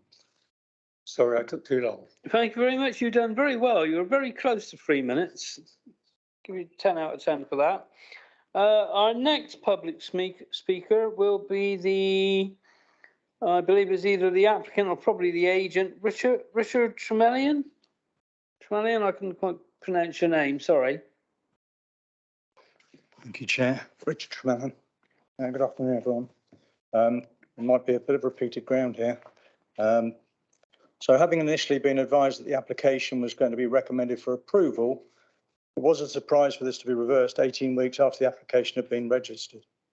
It's supported by the Parish Council and there are no local objections. The Planning Officer's report identifies all the positives. The design and impact is acceptable, cause no significant harm to neighbouring amenities, have no adverse impact on ecology, parking and access is acceptable, there'll be no adverse risk to water quality, foul drainage will be upgraded, and there is adequate space for the storage of refuse. It causes no harm. I know it's a technical word, but it's misleading to suggest the development is in open countryside. Firstly, it's an existing building, and secondly, it sits on the edge of an extensively developed location, albeit outside the settlement boundary. And I think the photographs you saw demonstrate that. Although the economic benefits are seen as being limited, the social benefits are more significant.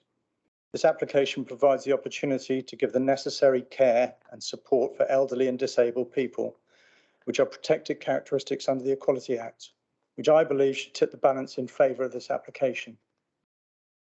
I'd also like to point out that paragraph 120D of the National Planning Policy Framework states, planning policies and decisions should promote and support the development of underutilised land and buildings, especially if this would help to meet identified needs for housing, which it does. Finally, in October last year, approval was granted for a house to be built in place of a timber stable outside the settlement boundary of Holcombe. This was despite objection from the Parish Council and much local objection.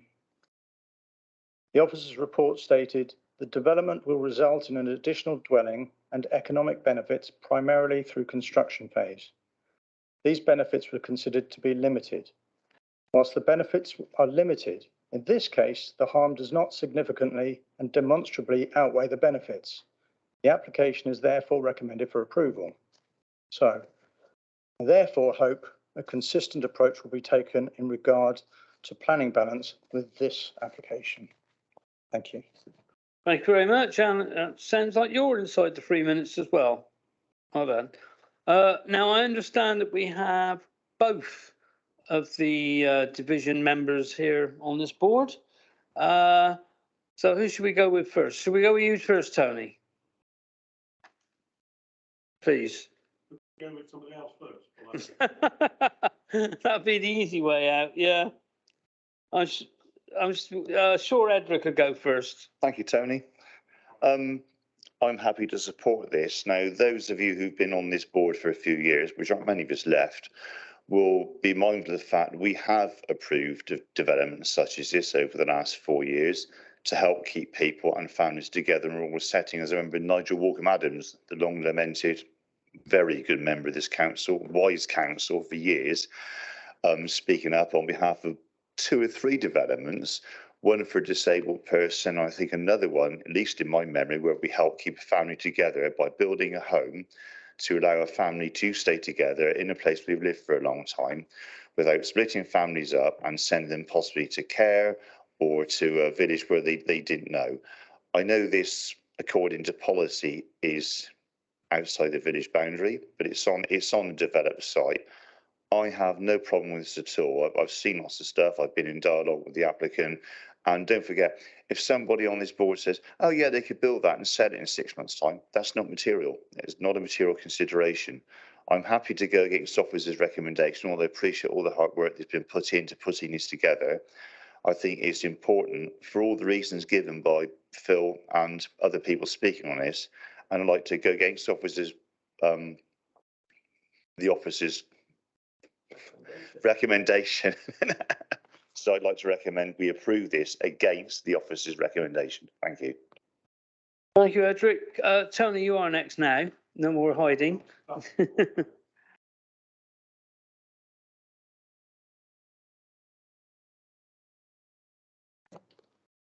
I completely agree what my colleague Edric has just said. I've been past this site on quite a few occasions, and I doubt whether you'd actually see another house in there. It's quite a congested site. I can't see that building this house is detrimental to the area at all, and I'd be quite happy to second Edric's proposal. Right. Thank you, Tony. Does anyone else? Simon wishes to come in? Just to say, Chair and Vice Chair, with the recommendation, you obviously need to confirm your reasons as to why you think the officer recommendation for refusal is not acceptable. Again, you'll be mindful that it will be as a departure from the development plan policy framework. Thank you, Simon. Would you like to do that now, Edric, or in a minute? Yeah, Heather first. And Philip. And Benty, I think, as well. No, we got Heather first. Thank you so much. I know I've been going against officer recommendation all afternoon, for which I can only apologise, but I just wanted to check, if we were to go this way, are there any risks that the officers see to our going against the planning rules in this particular case? Are there any particular things that are of significant harm or concern that you can see, just so that we're looking at it all fully? And I would also just like to say to the gentleman raising the issue about adult social care, last year I had a responsibility for adult social care at Somerset Council, and yeah, intergenerational housing is close to everyone's heart. So I just want to say that is the case. But just within the planning rules, I just wonder if there's any risk. Yeah, I just comment, whilst I of course empathise as well with the need of the applicant in terms of its family, need to be close to its family, I'd be very careful using that as a reason for overturning the recommendation, because obviously we're not going to condition that or secure that. So I wouldn't use that as material consideration, but obviously there are other material considerations which you can put forward that would outweigh the harm. Right, thank you, Tessa. Thank you, Heather. Next is Phil. Try and keep it brief. I thought Phil Gates spoke really elegantly this afternoon. I took over from Phil back in 2007, so he's a long experienced councillor and he knows what he's doing. This is a very congested site. There's 3 industrial sites within touching distance of this house. The original house, Little Tyning, was built as an old person's home probably 40 years ago, 50 years ago. And obviously it's all been sold off separately. So I'm going to ask the question, if we did agree to do this, could we condition that it is either disabled or elderly, so in the future it can be used as such? We have done this in the past because I have passed 3 myself, one in Boaters Lane, one in Chantry, I don't think it's proposed to be built to kind of a high accessibility standard in terms of building regulations. So that's not on the table at the moment. So I would suggest that you don't secure that. Okay. But anyway, I would fully support it because I don't think it will harm the visual countryside at all. All right, thank you, Phil. Helen, you wishes to come in? Yeah. I went up there of an evening and the road got narrower and narrower, and I had to slow down several times with car or other cars slowed down to allow me to pass. So when I got to the top, sort of where the two industrial estates, there's a farm actually, and then an industrial estate opposite, which even at 8 o'clock at night there were people going in and out, opening and closing gates. I was just a bit concerned about adding to the congestion in that particular location. And I wanted to know if you showed some photographs, but it didn't look to me like there was a 43-metre visibility display. We're adding an extra set of people here coming in and out. It's not necessarily a reason why I'm against it. I just wondered, that's just a question about visibility displays. Secondly, if we approve it, sort of following on from what Phil just said, really, is there any way we can make it like ancillary to the main building, rather than it being a completely separate building? Can it be ancillary for the purposes of care, or have you ruled that out? Because there's something in a village near me where we've put in a sort of large porter cabin, on the grounds of it being sort of part of one family supporting another part of a family. So I just wondered if there was a way around it. And also, one last thing, did I see there was an extension to the garage? Will the footprint of the garage be bigger? Okay, thank you. Would somebody like to come back to Helen, please? Yeah, I can take two of those points. So in regards to visibility displays, I mean, highways were consulted, they came back with standing advice. Plans weren't provided that showed the visibility displays, and the photos showed that there was decent visibility, but again, adding one dwelling to an existing access is not considered a great intensification of the use, in addition to the fact that the potential occupants of the new dwelling are actually already living on the site at the moment with the parents. They're hoping to obviously build their own property to move into, so they're no longer sharing that one residence. In regards to the extensions, yeah, there will. So they're proposing a small single-storey extension to the rear of the garage, and they're also proposing to raise the ridge height in order to get that second floor in as well. Do you want to cover the auxiliary? Yeah, I mean, I think Jennifer sort of explained the purpose for the application, and as you've heard, it's basically for a self-contained dwelling. So when we're considering whether or not we can condition something so that it's ancillary to another dwelling, it has to be ancillary.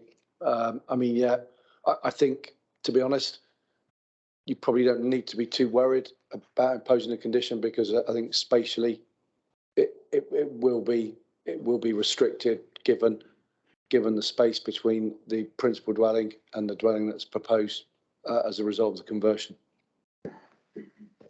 Sorry, just a You want more? No, I just want a clarification. Yeah, clarification. Are you saying therefore that it's sort of ancillary by default because they've got to share a driveway and they're so close to each other? Is that kind of what you're saying? Okay, thank you. Okay, we're all happy now. Yeah. So I need to give my reasons for, so I think again, as in the last couple we've done, the benefits outweigh the harm as a departure yet again. We're at the third departure in a row, so obviously I appreciate it needs to be posted. So I'm happy to pose as a departure. We agree with Chair, Vice Chair, all members? Yes, certainly. If you're happy with that, thank you. Okay, everyone happy? Martin? Do we have a seconder? Because if not, I'll second. I'll second Edric's proposal. Yeah, I Okay. think Heather had already beat you to it. Excuse No, me. or Bye. Phil? Can I come in? Sorry, I proposed and my colleague in the same division seconded it. So Okay. Can I just say, Mr. Chairman, while I've got the floor, that we've spent a lot of this afternoon sort of kind of apologising to the officers, but, you know, I'm sure the officers would agree it's their job to advise us of technicalities and policies that we may wish to break if we're making exceptions to the rules. And I don't think they would be offended if we decide to go against their decision. They are simply acting in our interests and we are using our discretion. Thank you, Martin. I take that on board. It's not what you say, it's how it's said sometimes. And that's the sticking point occasionally. Okay, thank you. Right, so we've now decided we're going to go to the vote. All those in favour of going against officer recommendation and supporting the proposal of Edric and Tony, please raise your hands. 11. All those against? 1. And any abstentions? No. Okay, that one's carried. Thank you. Turning it off.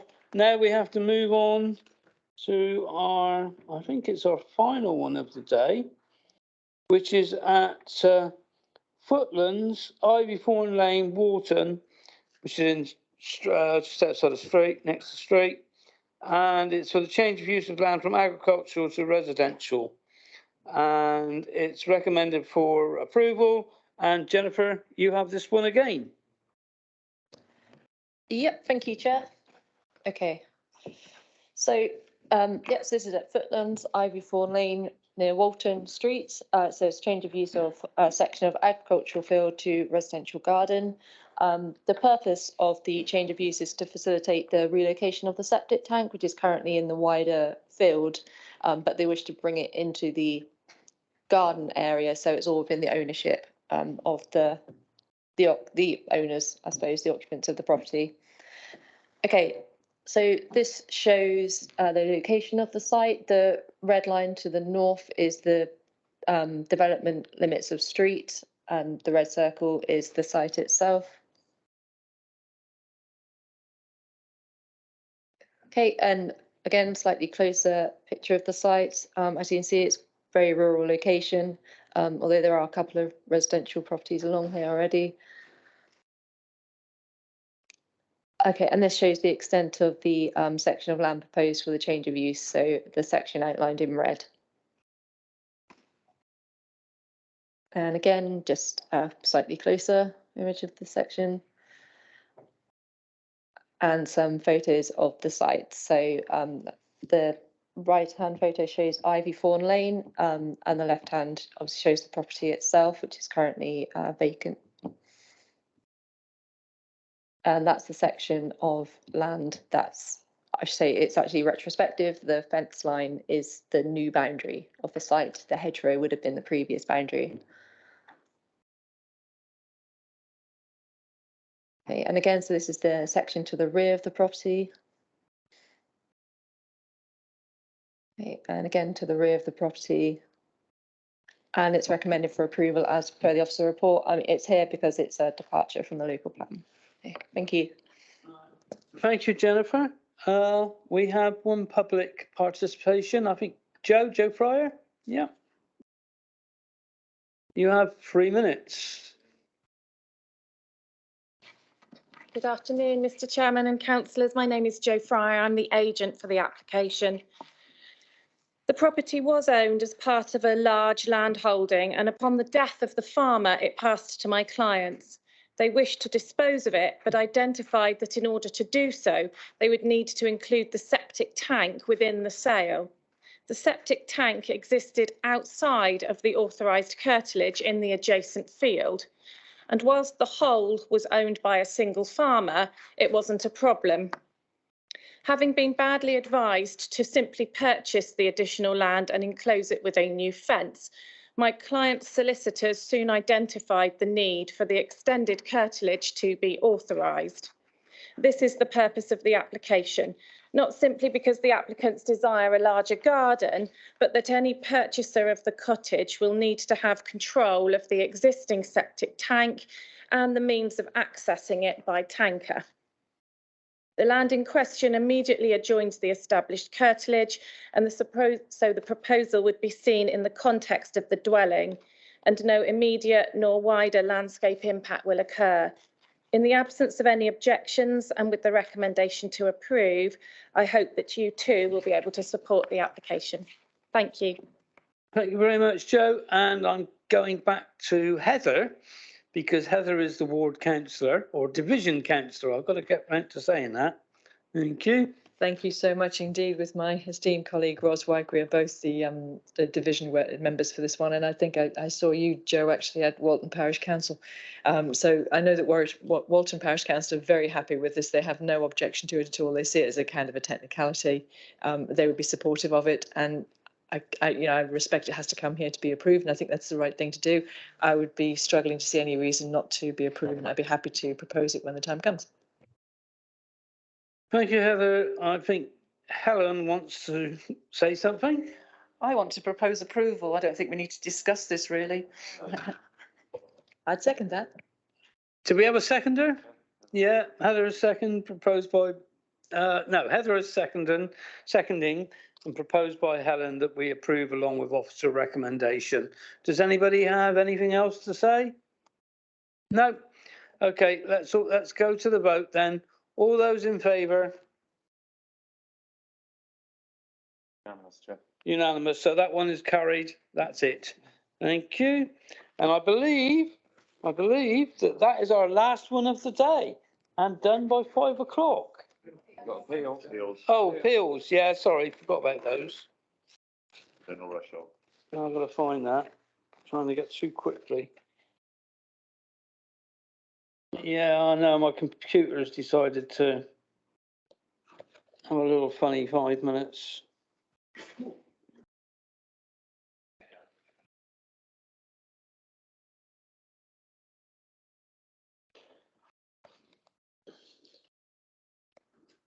I don't think I want to.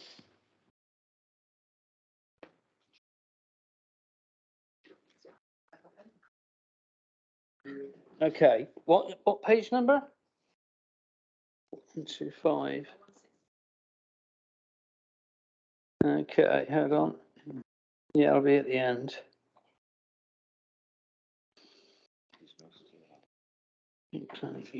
Oh yeah, here we are. Right, I'll read them out. It's the easiest way. Planning East appeal decisions. Please see below list of appeal decisions made by the Planning Inspectorate between 18th of August 23 and the 18th of September 23. Full details of all appeals, including the appeal decision, can be found on the council's website. Okay, we have the one for Limekiln. We have Field Barn, Limekiln Lane, Midway, Stoke St Michael, Radstock, or near Radstock. It won't be. I think which is actually in Somerset. Conversion of a barn to a dwelling house with side extension. Decision was a refusal. Appeal was dismissed. And next we have West Side, Honeyhurst Lane, Rodney Stoke, Cheddar, or near Cheddar. And that one was the removal of a condition for occupancy. Development shall not be occupied other than by gypsies and their families, as defined in section 24B or 24A of the Caravan Site and Control Development Act 1960, as amended, or such other persons as first agreed in writing by the local planning authority of permission, blah, blah, blah. Extension of system, proposal to day room to form a bungalow. That was a refusal, but the appeal was allowed. That doesn't surprise me. Okay. Can I just ask a question about that? Yes, sure, carry on. We refused it originally. When was that application put in, and how long? Is that a recent application? Saying, Councillor Kate, Chairman, if I may, if you look at the next appeal decision, that is also in relation to the site. So effectively, what we had there was a site that was granted planning permission for occupation by a Gypsy and Traveller family back in about 2000, and incrementally over the years, the Traveller family that were living there effectively got planning permission to have a bricks and mortar house on the site. And that was subject to the condition that's covered by the first appeal. The original permission also prevented any other units to be positioned on the site, again, for occupation by members of the Gypsy and Traveller family that were occupied in the bricks and mortar house. So the first appeal was in relation to a planning application where effectively the application sought to seek the removal of the Gypsy and Traveller family tie in terms of the occupation of the bricks and mortar house. And the second appeal was in relation to an enforcement notice that was served to prevent any additional units being brought onto the site for occupation. And as you can see, the inspector effectively found against the council, dismissed the enforcement notice and granted planning permission. So does that sort of mean that the original Gypsy Travellers can then sell that house on the open market? Is that effective? They effectively have two options. Yeah. Yeah. Okay. I just want to know what's happening in terms of what's going on. And All right, again, for members' information, if you want to understand the weight that we can apply to our policy DP15, which controls and regulates provision of accommodation for Gypsy and Traveller families, effectively, because we don't have a 5-year land supply of housing for that type of accommodation, because we haven't progressed a GTAA since 2014, effectively gave it pretty much no weight whatsoever. Okay, happy with that one? Right, thank you. So obviously the next one on our list is at the same place, and that appeal was allowed. That was appeal against enforcement notice. Then we have, I know this one. Land rear of I think it's 83, Manor House Road, Glastonbury, Somerset. Erection of the dwelling house, or it was a resubmission, and it was refused by Mendip or Somerset, but then the appeal was dismissed. So that is all of them now. I haven't seen those before, actually. I don't think we've had them in the last few. What happened, Chairman, was that obviously when we were operating as a district council, we used to add We used to have them, yeah. And then when the new authority was formed, it wasn't originally part of the reporting framework that we'd present you, but within the last couple of weeks, it was suggested that we should provide you with that information. So that's why we've done it. No, that's okay. I'll remember in future, and I know we see them anyway. So we are now actually. Oh, Heather, you wish to have a final word? I'm going to be so quick about this, but and forgive me because I know everyone wants to get away, but I think it's really good to see the appeals at the end, and I think it's also probably going to be quite good. You're probably going to do this, and you might have done it before, to have something to say at the end of a year, towards the end of a year, to have like a review of the appeals, how they go, how they haven't gone, trends, that kind of stuff, any learning, that kind of thing, because it'll be good for us around the table to understand the learning, but also just to keep a track. Just a thought.